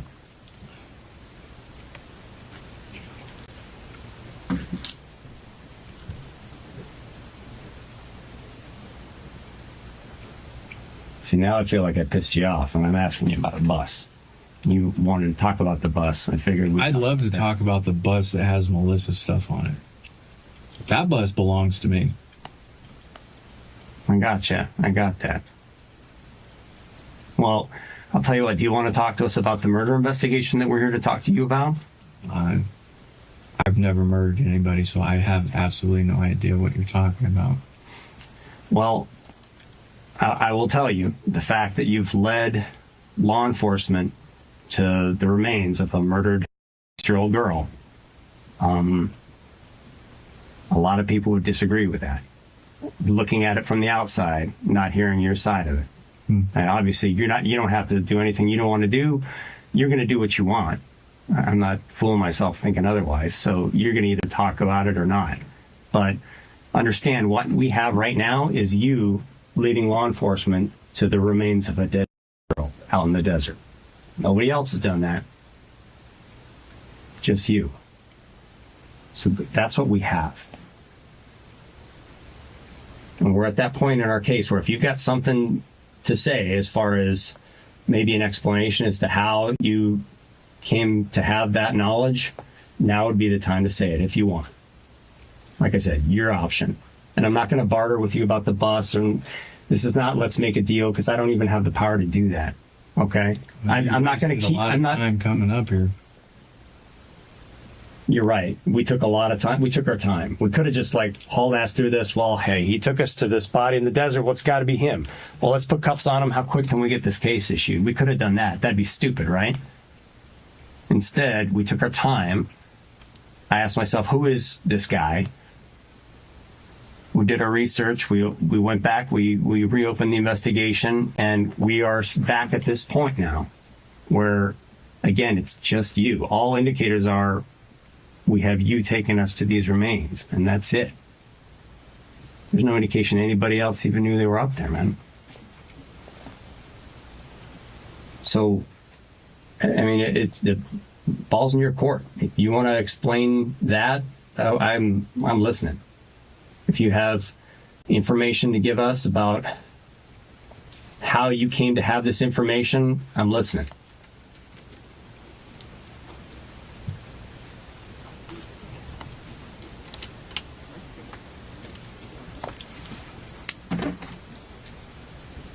Bus. All right. Do you have anything else to talk? I can't give you the bus back right now. I wouldn't. Even if I. That's not an option. It's not on the table. This isn't like where I can just. Yeah, I'll give you. Listen. Here's what I can give you if you give me this. I didn't say anything about that. I didn't say that I would exchange anything for anything. I said that I want my bus back. I want something that I bought, something that belongs to me, that has my stuff in it, and Melissa's stuff in it, and my son's stuff in it. I want that back. I didn't say anything about, hey, if you give me this, I'll give you that. I have nothing to give you. Okay. As I said before, you keep bringing up certain particular things, and I don't know what you're talking about. Well, I'm bringing up things that you... But I do happen to know that you took the bus. Okay, so, and again, we're back to the bus. I'm bringing up things that you've talked to other investigators about. You've talked to the FBI agents about. So I know that you have information about these things. Whether or not you want to talk about it, that's another thing altogether. And if you don't want to talk about it, you can tell me that. You're not going to hurt my feelings. But I'm not worried about hurting your feelings. I want my bus back. Okay. Well, what else are we going to talk about? Because the bus isn't going to happen, and I'll be honest with you. Not right now.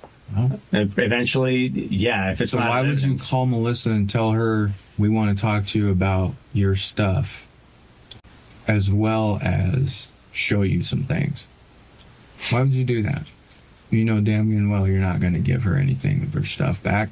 No. You're not have any interest whatsoever in giving it back. Your only interest is selfish reasons.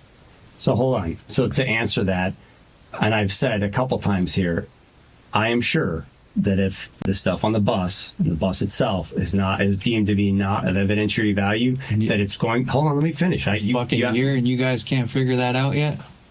This is a pretty big case. I don't give a fuck about what it is that you're investigating.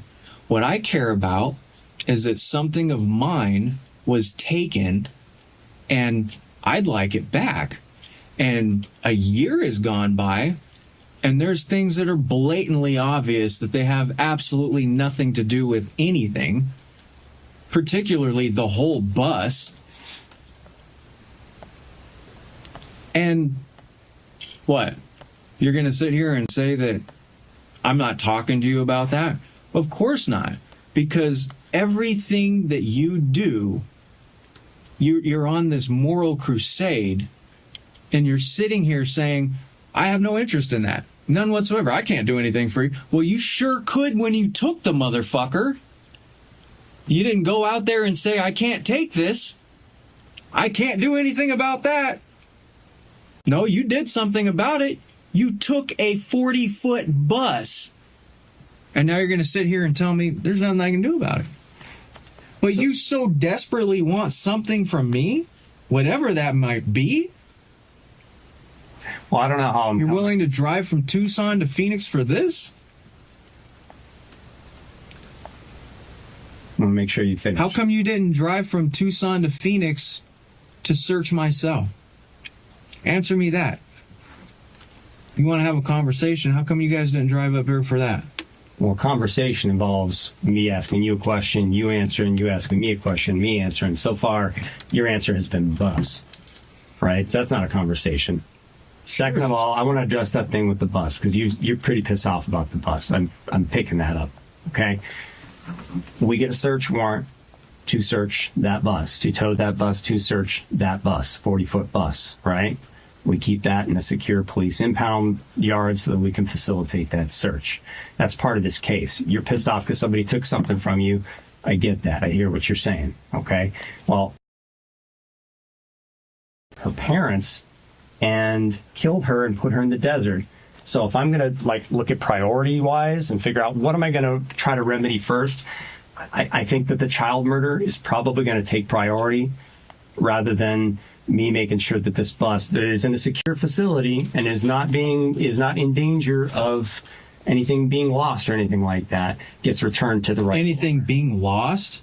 Well, what are your concerns? I have absolutely no idea about the thing that you mentioned before, but I happen to know about the bus. Now, that's unfortunate. But once again, that doesn't give you the right to just go doing whatever the fuck you want. And you took a bus. That's my only concern. Everything else you're talking about, I have absolutely no idea what you're saying. But the bus, on the other hand, happens to be something that belonged to me. It was sitting in a storage lot. And you took it upon yourself to go up there with your pig friends and take it. So, I'm saying, I want it back. Now, of course, that's falling on deaf ears. I get that. But, doesn't mean I'm going to not bring it up. Doesn't mean that I don't want it back, right? Still. Yeah. And you can sit there and say that everything in it's fine and it's in a secure facility and this and that. That Acura TL was in a secure facility and blah, blah, blah, blah, blah. And it's undrivable now. So, I mean, what does that mean to me? What, I'm supposed to trust that pigs know how to take care of nice things? They don't. By the time you guys are done with that bus, it's going to be like everything else that you guys touch. It goes to shit. So just so that I'm clear, so that we can I can just check this off the list. You don't know anything about as a bus. Why won't you say her name? I don't know about anything that you're talking about. I have absolutely no clue what you're talking about. Okay, that wasn't my question. Why won't you say your name? You know what I will say is I'd like my bus back. Okay. Anything else to talk about aside from the bus? No. You said the electronics of mine won't be coming back, which...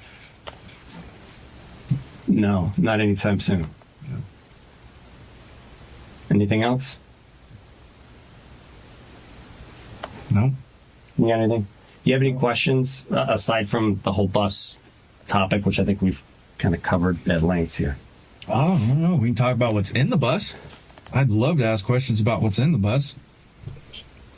Well, you know what's in the bus. It's your bus, right? Yeah. So what? How badly was everything damaged in there? There was stuff in there that probably got fucking broken.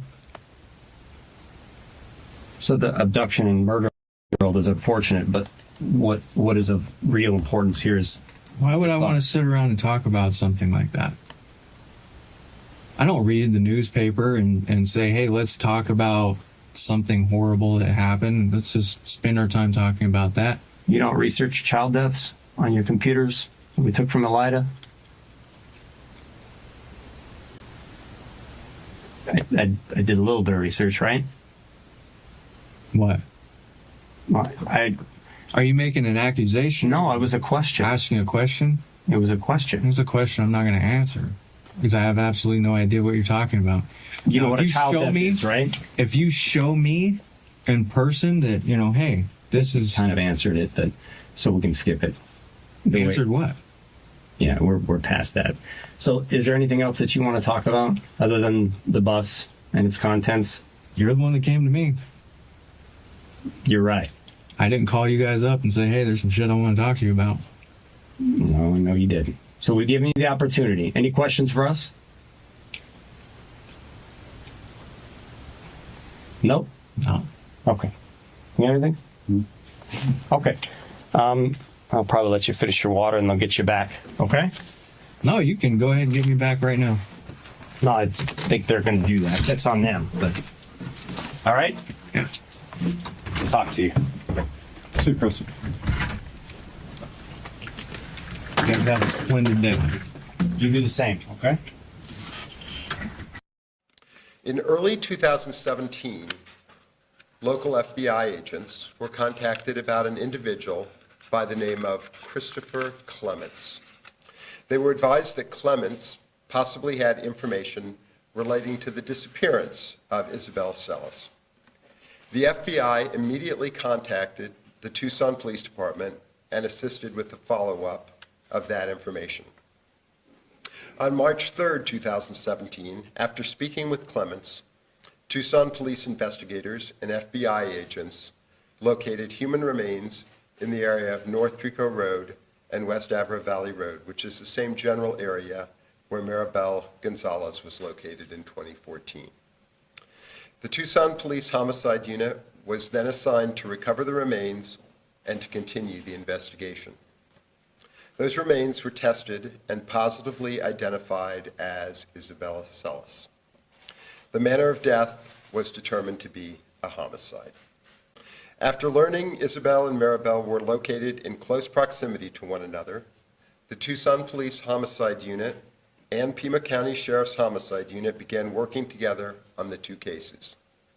Detectives were able to obtain additional information about both homicides and recover additional pieces of evidence during this joint investigation. The new evidence and information, in conjunction with the details and evidence from the initial investigation, was presented to the Pima County Attorney's Office and then to the Pima County Grand Jury. On Friday, September 14th, 36-year-old Christopher Matthew Clements was indicted on multiple felony charges to include the murders of Isabel Mercedes Celis and Maribel Victoria Gonzalez. Good morning. My name is Jonathan Mosher. I'm the Chief Trial Counsel at the Pima County Attorney's Office, and I'm honored on behalf of Barbara Lawal to present this important case at trial alongside my co-counsel, Tracy Miller and Chris Ward. Following the indictment yesterday for first-degree murder of Isabel Celis and Maribel Gonzalez, along with a multitude of other counts involving kidnapping, burglary, and sexual exploitation of minors, the Pima County Superior Court issued a warrant for the arrest of Christopher Clements. That arrest warrant was served late yesterday afternoon in person by TPD detectives Josh Cheek and Jeff Lockwood. Clements is currently in custody facing other unrelated charges, but these detectives read Chris Clements' indictment and current charges in our case to him yesterday. He will now be held in custody for the murders of Isabel Celis and Maribel Gonzalez. Christopher Clements' terms of being in custody are $2 million cash-only bond, and he was advised of this at his initial appearance, which occurred this morning. An arraignment date has been set. At that arraignment, he'll get counsel. A judge, a court will be assigned to hear the trial of this matter, and that arraignment will occur on September 24th at 1:30 in the Pima County Superior Courthouse. 36-year-old Christopher Clements pled not guilty, this as the parents of both murdered girls watched. Can I have your name, please? Christopher Matthew Clements. Mr. Clements, this is the date and time scheduled for your arraignment. The charges have been filed against you. Paragraph 1839-78. Criminal charges are listed on the legal documents there in front of you. In the top left-hand corner of the indictment, is that your true name spelled correctly? Yeah. You are presumed innocent. You have the right to remain silent. Anything you say can and will be used against you. You have the right to hire your own attorney. I am going to appoint Vincent Fry to represent you. I am going to assess fees at the conclusion of your case. I'm going to enter pleas of not guilty. I'll deny all allegations filed against you. Your next hearing is the case management conference. It is scheduled for October 24th, 2018. It's at 9 o'clock in the morning before the Honorable Kyle Bryson, Police Division 5. You are ordered to appear at that hearing. If you do not appear at that hearing and any subsequently set hearing, including the trial, can go forward in your absence. A warrant can issue for your arrest. And if you are convicted at a trial and cannot be sentenced within 90 days of the conviction because you failed to appear, you could lose your right to a direct appeal. Understand, Mr. Clements? Yes. Your Honor, if we may be heard on the date I've had discussions with Mr. Fry. We were both looking for a little bit more time. Right, and we'll set the CMC date then for November 19, 2018. Mr. Clements, your attorney and the state's attorney have requested that we set this hearing out a little bit longer so that there'll be more opportunity for them to do all the things that need to be done prior to your next court hearing. I don't have any objection from anyone about that. Is that all right with you? I mean, it's a little bit of a hassle having to travel from Phoenix to Tucson, from Tucson to Phoenix and back. I mean, I would rather take care of this while I'm in this county. And Do y'all know when the trial date is in Maricopa County? There is not one set. So Mr. Clements, once we get a trial date on the matter in Maricopa County, or maybe Judge Bryson and the judge in Maricopa County can get together, maybe we can work out a date. The man accused of killing 6-year-old Isabel Celis and 13-year-old Maribel Gonzalez, facing a judge pleading not guilty and sporting what appears to be a black eye. Maricopa County officials confirming to 12 News Clements was in a fight with 2 other inmates before he was extradited to Pima County. To explain himself, you know what I mean? He was accused of raping and murdering and burying 2 little girls in the desert. So he told us to mind our own business, that we didn't know what the whole detail was about what was going on, and that he got away with it before and he'll get away with it again. Did he admit to doing it to any other children to you guys, or just to mind your business and I've gotten away with it before? And No, yeah, he told me he got away with it before and he'll get away with it again. Something in Oregon. Do you remember more about what he said about that? He said when he was a teenager, he had got away with it in Oregon. They said they looked at him for it and they didn't have enough evidence to charge him on it.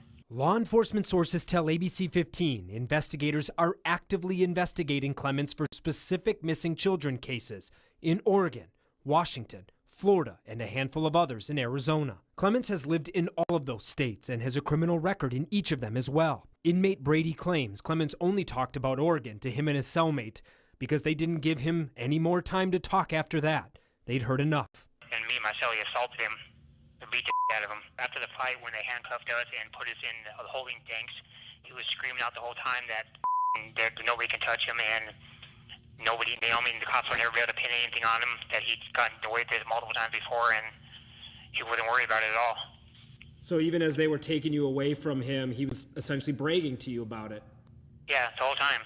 Oh, he was just sure that he was going to get away with it. He's been doing this for years, and there's nobody can touch him. He thought he was invincible. And what is it that you're hoping by speaking to me will happen? And I hope the family gets closure, the closure they've been waiting for years, you know what I mean? And I hope he gets what he deserves.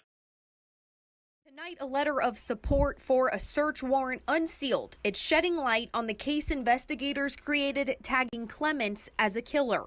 It starts in February of 2017 when a call from Melissa Stark tipped the FBI off that her boyfriend, Christopher Clements, knew where Isabel Celis was. Clements told agents he would give them information if his 2 pending burglary charges in Pima County were dismissed. In March, Clements walked agents through the remote desert area near Avra Valley Road and Trico, mentioning a shallow pit with tires. That's where the body of 13-year-old Maribel Gonzalez was found 3 years earlier. Nearby, detectives recovered Celis's remains near a cluster of trees. Now to October that same year, a search warrant at one of Clements' former homes on the east side. Buried in the backyard, agents find several items, including a faded purple-hooded child sweatshirt and schoolwork with the name Mercedes on it, Isabel Celis's middle name. This past June in Maricopa County, during a routine check of Clements' cell, handwritten notes included the names of James Sullivan, an inmate he met at the Pima County Jail. Sullivan told investigators Clements talked about Isabel and was worried about the evidence in the trunk of his car. In these documents, Clements told investigators he didn't kill Isabel, but may know where a murder weapon was. Sullivan said Clements told him that Isabel was strangled and that chemicals were poured on her body. Clements also showed him developed photos of Isabel's family's home. Those photos were hidden inside a Bible kept in his cell at the Pima County Jail.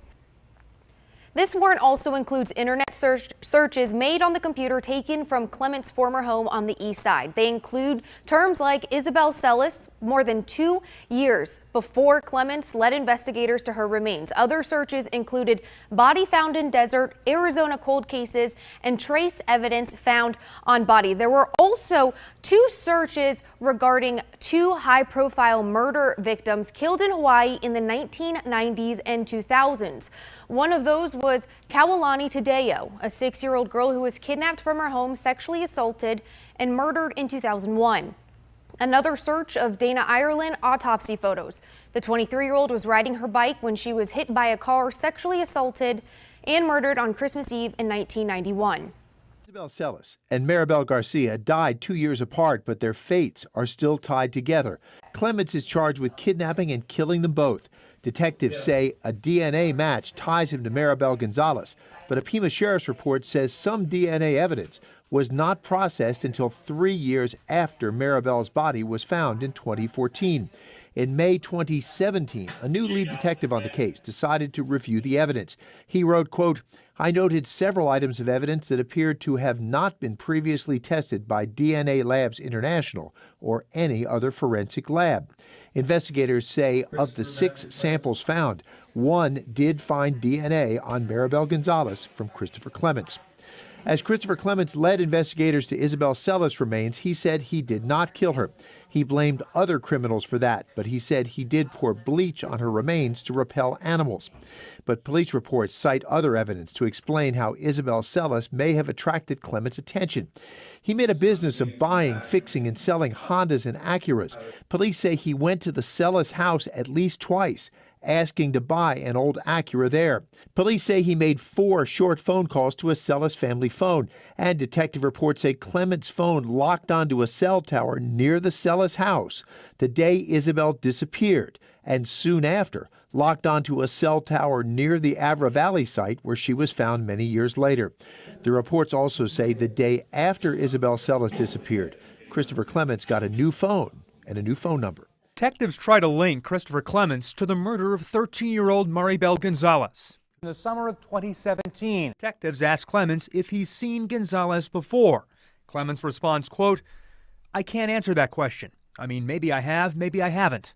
I don't know." Moments later, a detective asks, "We want to know if you know this girl. We want to know if you had anything to do with her murder." Clements answers, "Okay, well, I can tell you definitely I didn't have anything to do with any homicide." Detectives say they're speaking with him because he's a sex offender who lived near Gonzalez. They tell him, "We told you she was murdered. Did you have anything to do with that, with her death, with her murder?" His answer, expletive no. Throughout the interview, Clements appears to be pressing detectives for what they know. When asked about sexually assaulting Gonzalez, Clements says, "You're starting to worry me because, is there something that somebody said that I did?" A few moments later asking, "Was my DNA found?" Then Clements hints at possibly knowing some information related to Gonzalez's disappearance. "Let me tell you this. There's a story that I know, and there's a correlation with, well, I guess you could say with what I've helped TPD with. But that would cost you guys a hell of a lot more than what you'd be able to pay." The case he's referring to is likely the case of 6-year-old Isabel Celis. An interview ends with Clements and detectives going back and forth, arguing over swabbing for a DNA sample. Clements gives in return for a cigarette. In prison, Clements reportedly told an inmate the 6-year-old was taken out of her home in 2012 through a window, adding that he was worried about evidence left in the trunk of the car used to kidnap her, saying, quote, "Strands of hair never go away." Clements faces 22 charges in connection to the murders of Celis and Gonzalez, including 2 counts of first-degree murder and 2 counts of kidnapping.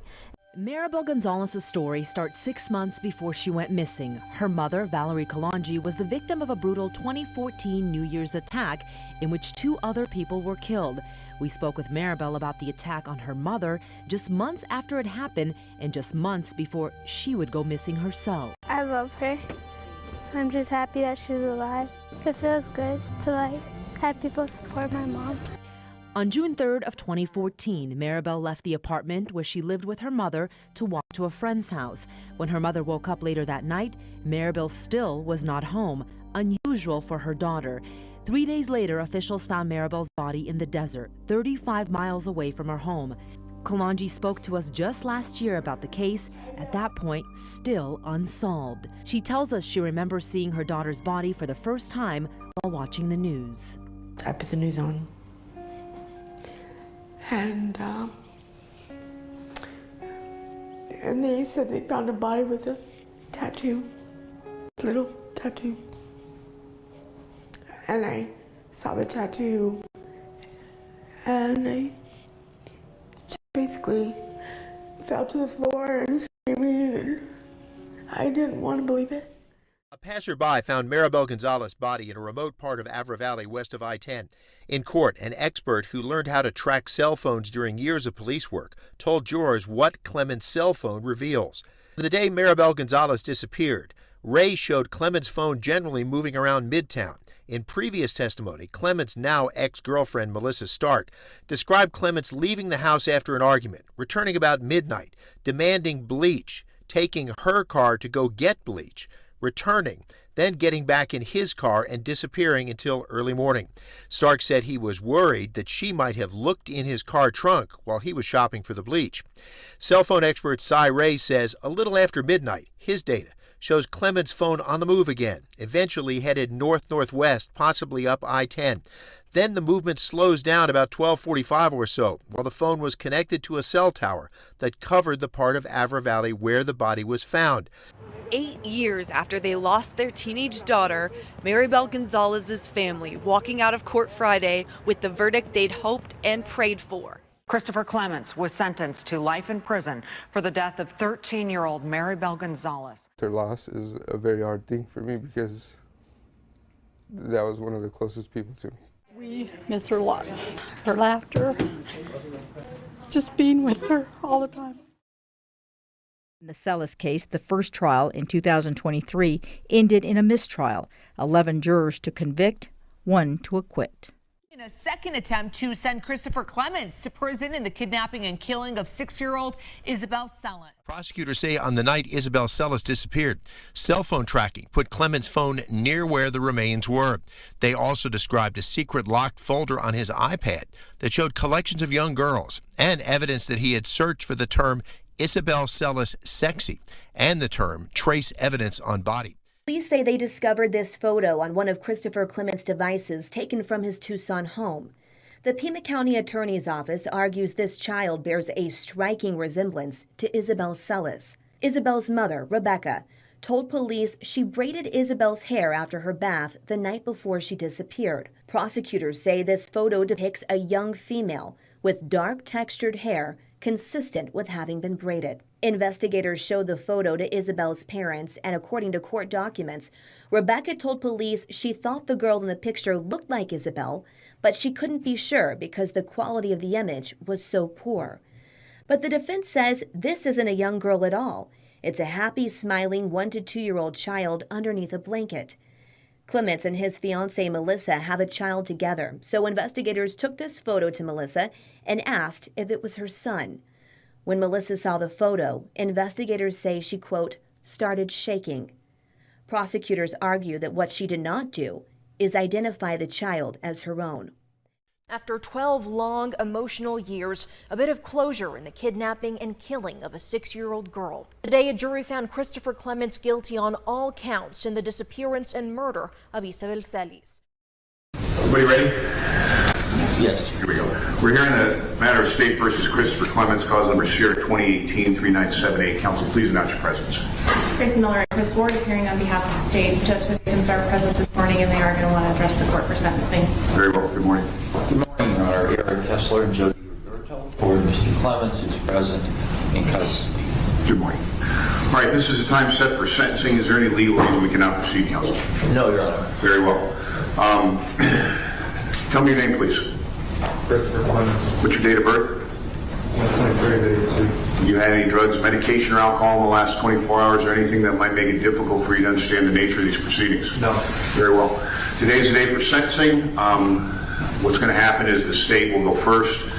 If any of the victims wish to address the court, they may. Then your lawyer, either Mr. Kessler or Mr. De Roberto, will address the court. If you want to say anything, you may, but you don't have to. There's no obligation that you address the court, but it is a right called allocution. Very well. Ms. Miller. Judge, I would ask that Mr. and Mrs. Celis be allowed to address the court at this time. Very well, and it's my understanding, we do have a camera in the courtroom, and it's my understanding that they wish not to be put on camera, and the cameraman knows that. Correct, Mr. Cameraman? I'm getting the thumbs up. Very well. Okay.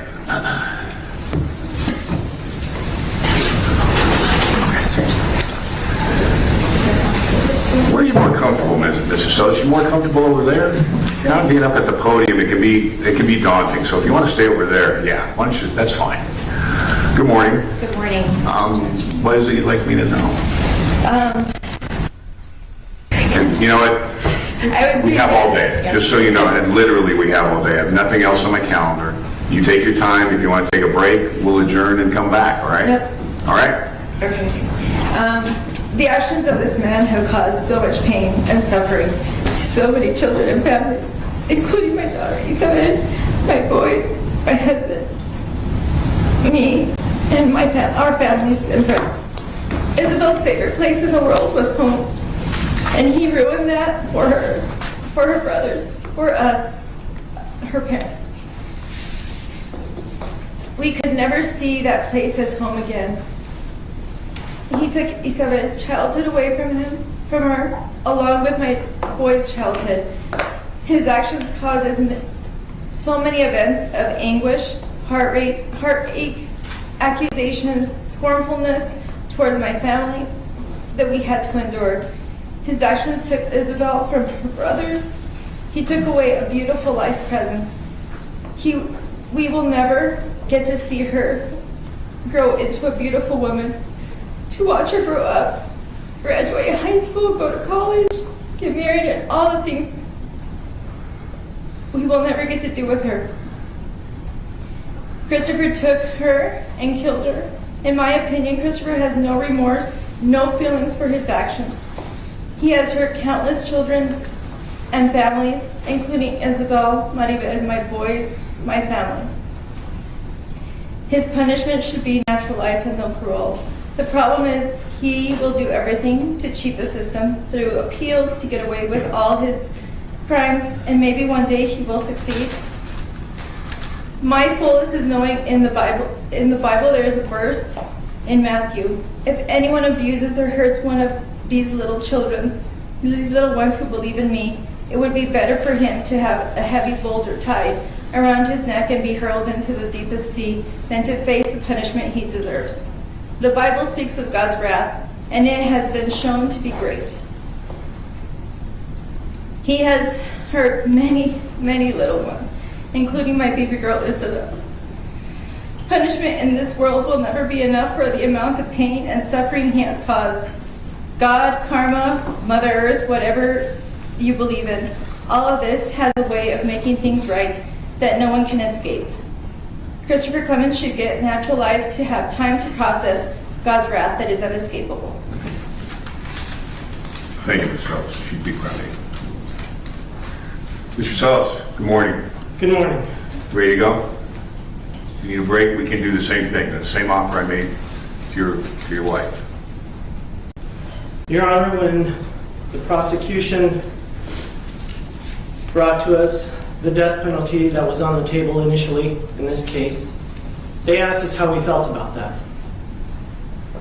We both felt that we didn't have the say of who lives or dies. Clearly, there are others that feel above that. The death penalty was off the table. We, my son Julian, Sergio, Becky, and myself, we all are going to serve a life sentence of this unescapable, never-ending nightmare.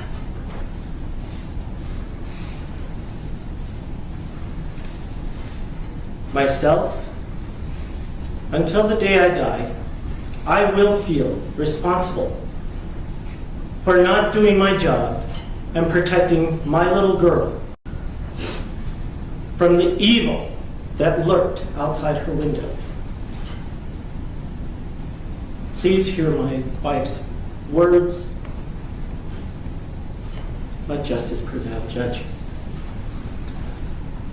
That's all I have. Thank you, Mr. Sones. Should be proud of you as well. Thank you.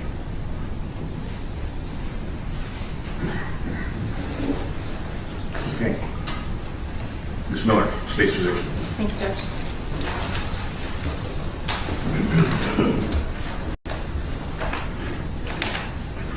Before I start with that, Judge, Julian and Sergio Miguel, the brothers, are not able to be here today.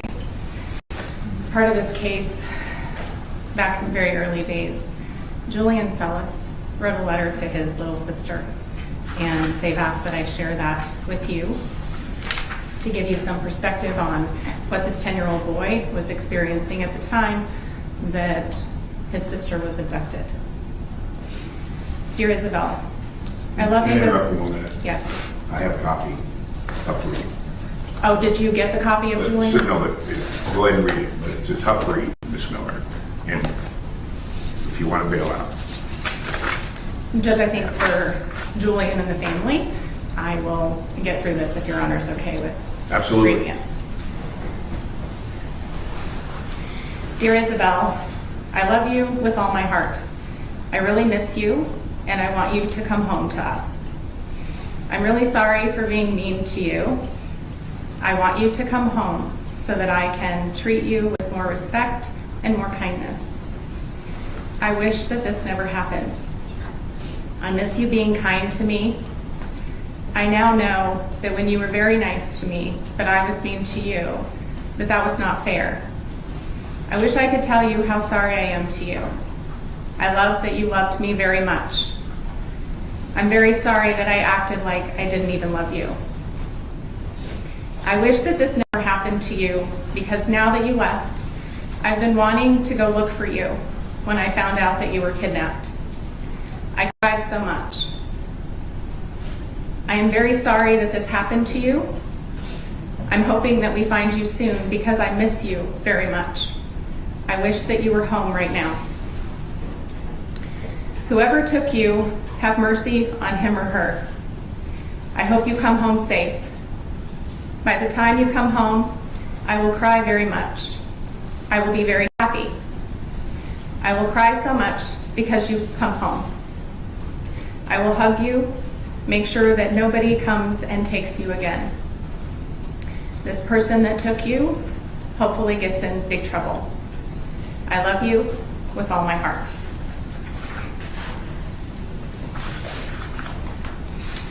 Judge, the state is asking for a term of natural life consecutive to the natural life sentence this court imposed on Maribel Gonzalez's murder.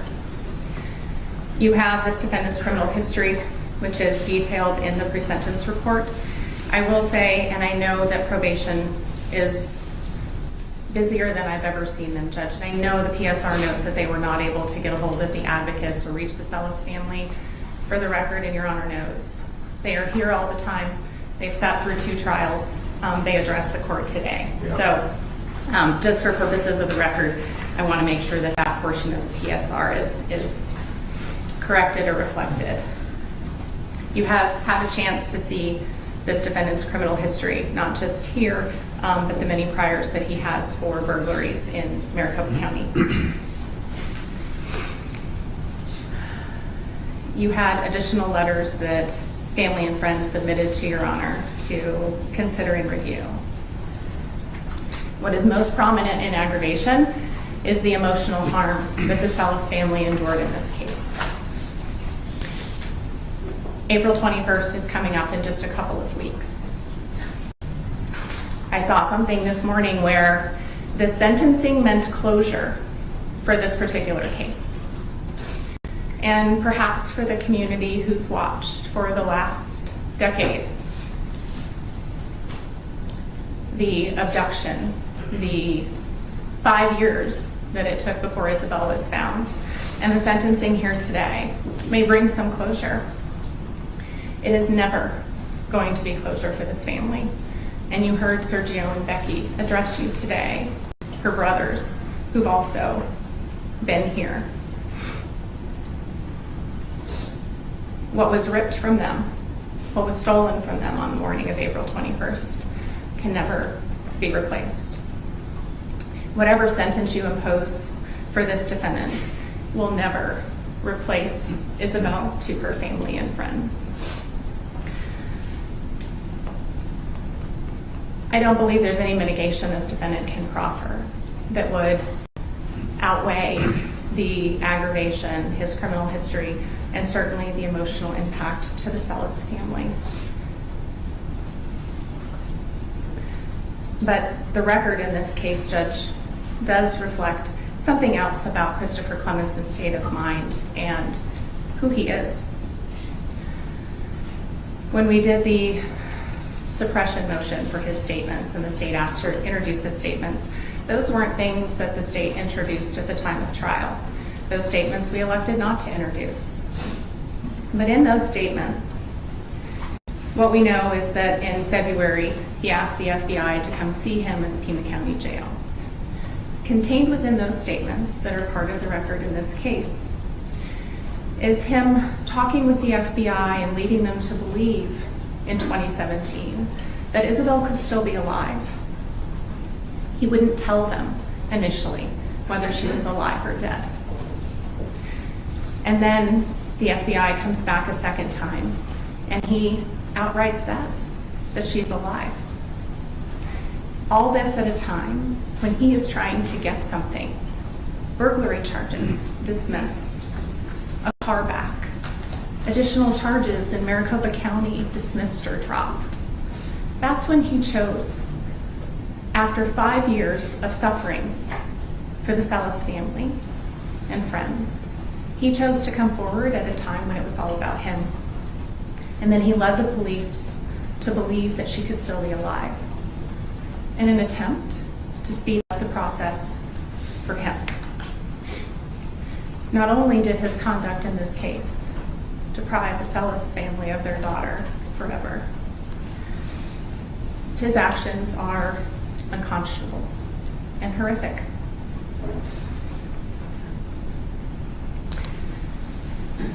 The court might remember that in the first trial, Becky Celis took the stand, and one of the things that she talked about was how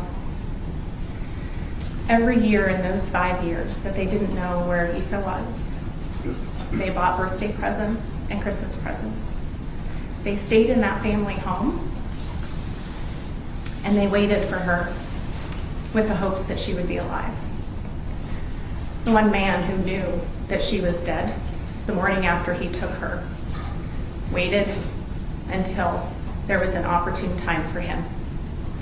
That in and of itself, Judge, his conduct, his behavior reflects absolutely no remorse, completely unconscionable.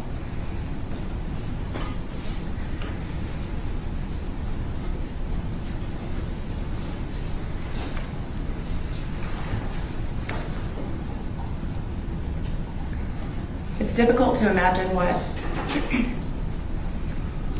the Celis family does after today and leaving this courtroom.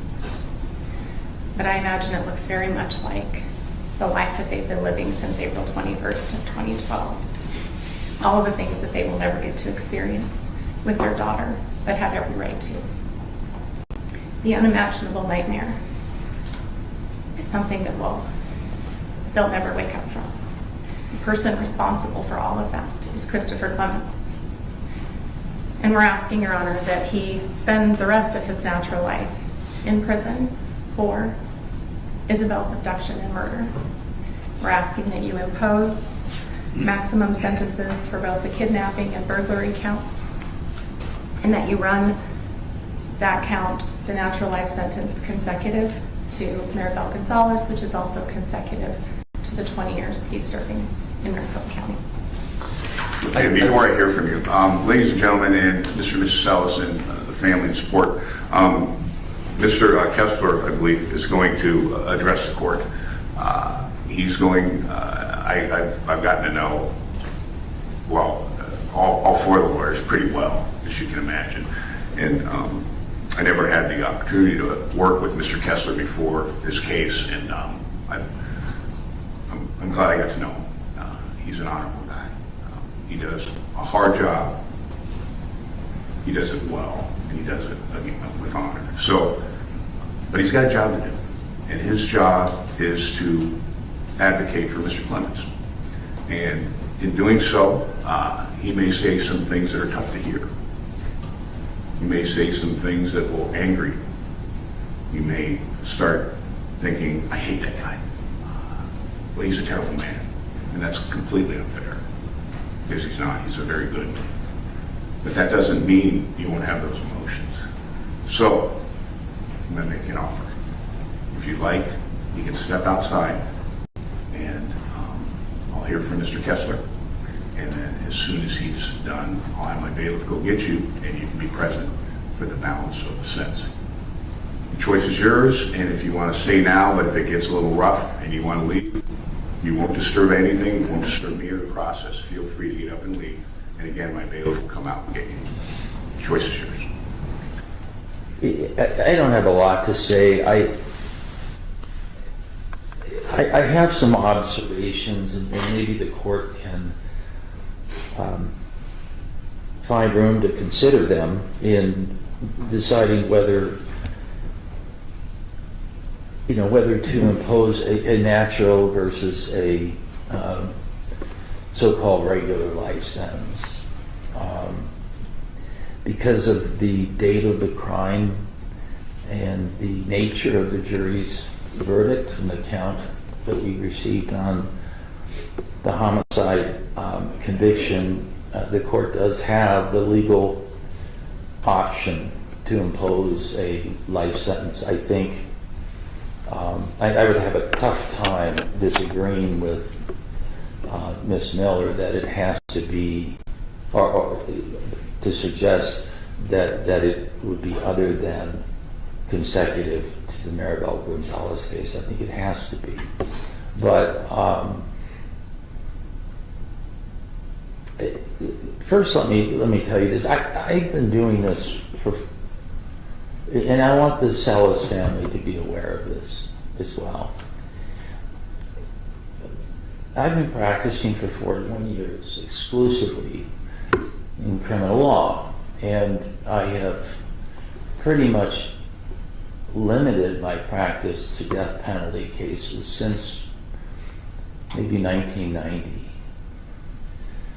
And during that time, I have represented more than 30 individuals charged with first-degree murder where the government has elected to seek the death penalty. And that was the case here, and that's why I was asked to take the case.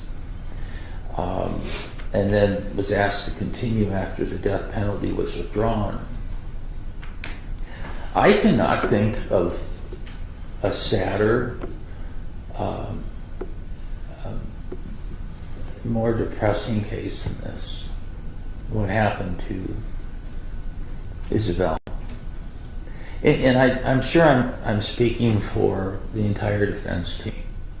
This was hard for us. We worked 6 years on this case. And every time we got together, which was very frequently, somebody always mentions this is the worst that they had seen. But that's part of the problem, I think, for Mr. Clements in this case.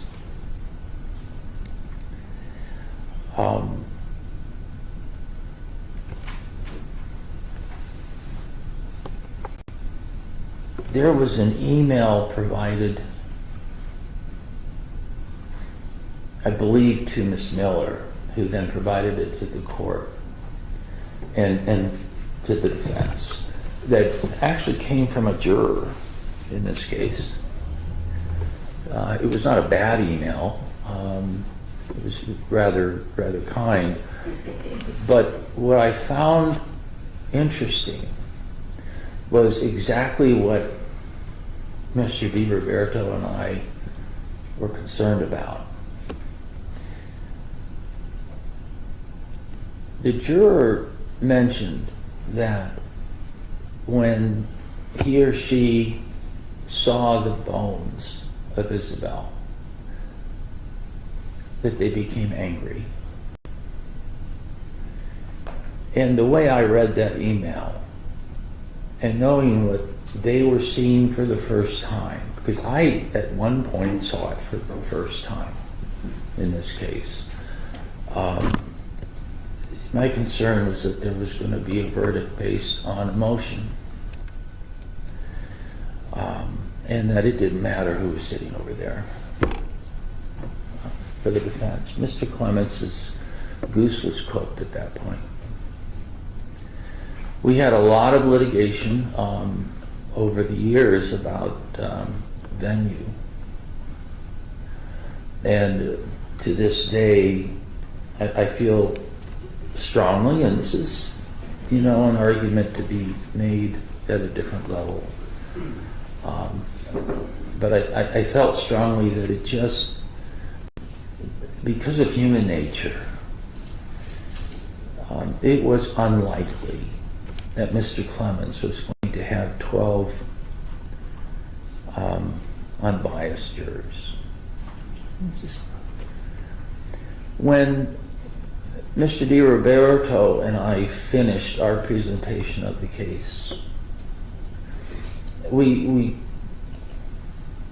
talked about it. Would it be right? Would it be wrong? We felt that we had done our job and not only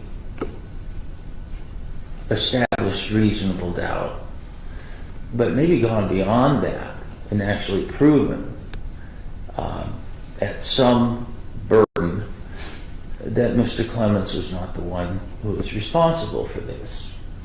But when the jury verdict came back, it was nothing other than I expected. He was guilty. I didn't expect a different result. I didn't expect a different result when I was engaged in voir dire at the beginning of the trial. I just didn't feel like it mattered what we did. And so I'm so sorry for the Celis family and the ripple effects through the Celis family. I wish that there was something I could do about that, but there isn't. But it's that emotion that I fear is what doomed Mr. Clements, regardless of what the evidence was. And I think if the court takes an objective view of the evidence and the fact that this was necessary layers of circumstantial evidence, none of which I think reasonable minds could say was proof beyond a reasonable doubt of each level, each layer. There is sufficient doubt here to show leniency and sentence Mr. Clements to natural life, or not natural life, to life. That's all. Thank you. Mr. Clements, is there anything you wish to say? There is.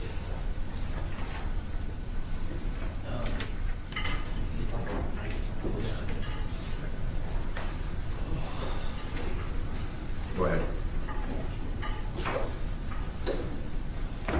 I find it disturbingly ironic that at the nascence of each of the last 3 trials in which I've been a defendant in this court, Mr. Marner, you have, in baronial locution, lectured the jury about the importance of a fair trial being afforded to every citizen of this country. You stressed to the jurors that if these rights so enshrined in our Constitution were not adhered to, quote, we are lost, unquote. Using Joseph Stalin's show Trials of the Soviet Era, you attempted to illustrate trials of the United States nomenclature as being diametric to the iniquitous nature of those conducted at the behest of the late Russian dictator. Mr. Marner, I'm unsure if you were simply repeating some platitude you gleaned from law school or the History Channel in an effort to embellish the verisimilitude of your court, or if you were offering a tacit acknowledgement that the proceedings thereto overseen by your predecessor, and from that point to jury deliberation overseen by yourself, would be anything but fair.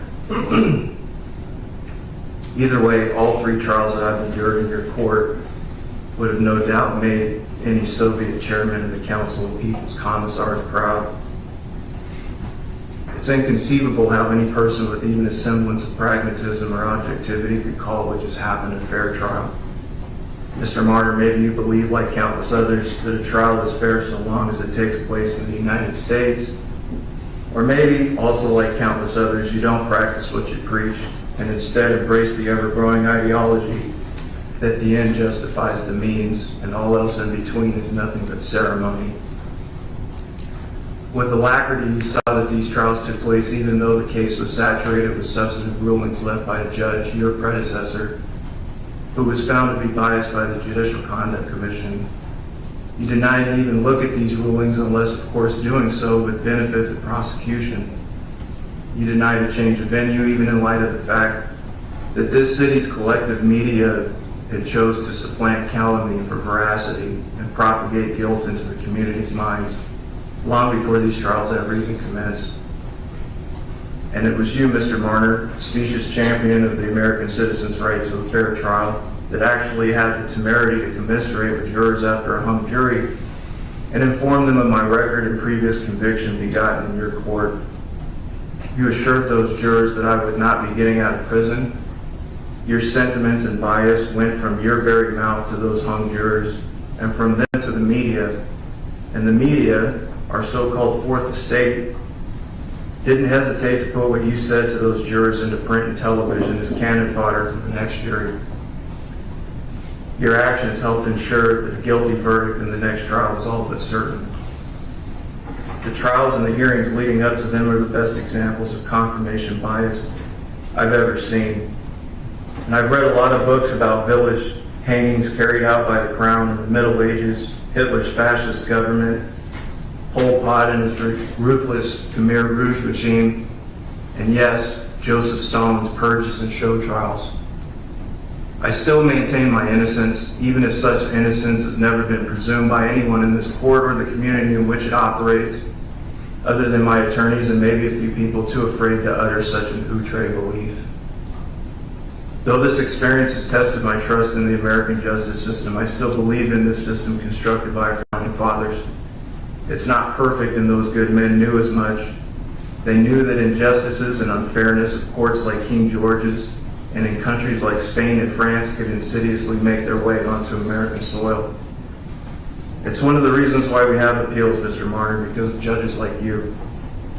Maybe in your next perennial discourse to a jury about what isn't a fair trial, you should contemplate using the trials I endured in you and your predecessors' courtrooms as an exemplar instead of Stalin's slightly fair kangaroo hearings.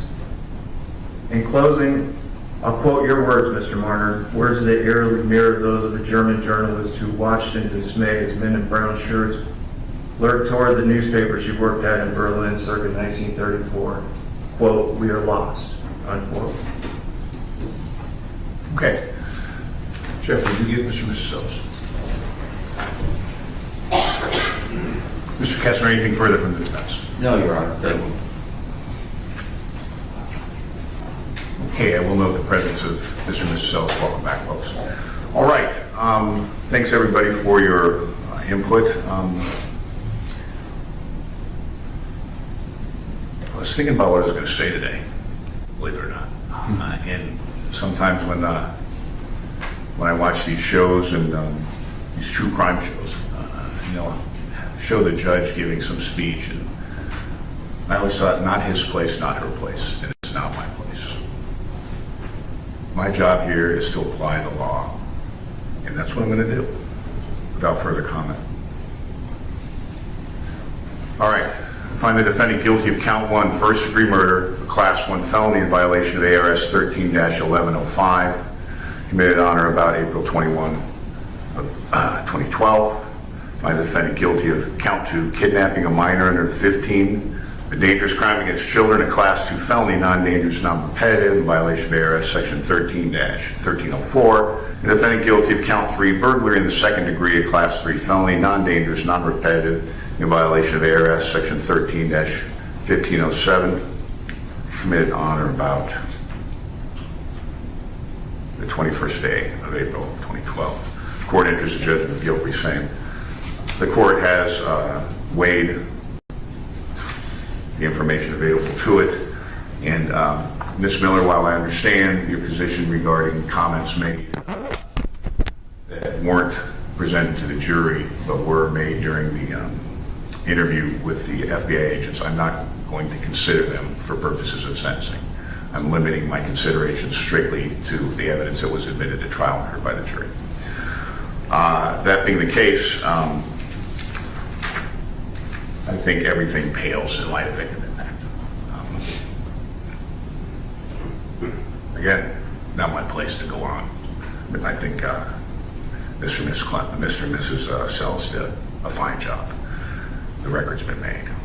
I do find that, as to count 1, I do find a natural life is warranted. I'm going to order that Mr. Clements, you're sentenced to natural life in prison without the possibility of commutation, parole, release, or any other relief. As to count 2, kidnapping a minor under 15, a dangerous crime against children, I'm going to order the presumptive term of 17 years be served. And as to count 3, burglary in the second degree, I'm going to order the presumptive term of 3.5 years to be served, concurrently with the natural life sentence for count 1. These sentences shall run consecutively to the natural life sentence and other sentence imposed on counts 4 and 5 in this matter. They shall run consecutively to the sentences imposed in Maricopa County. Thank you. Okay, and unless we have anything else, we're adjourned. Thank you all.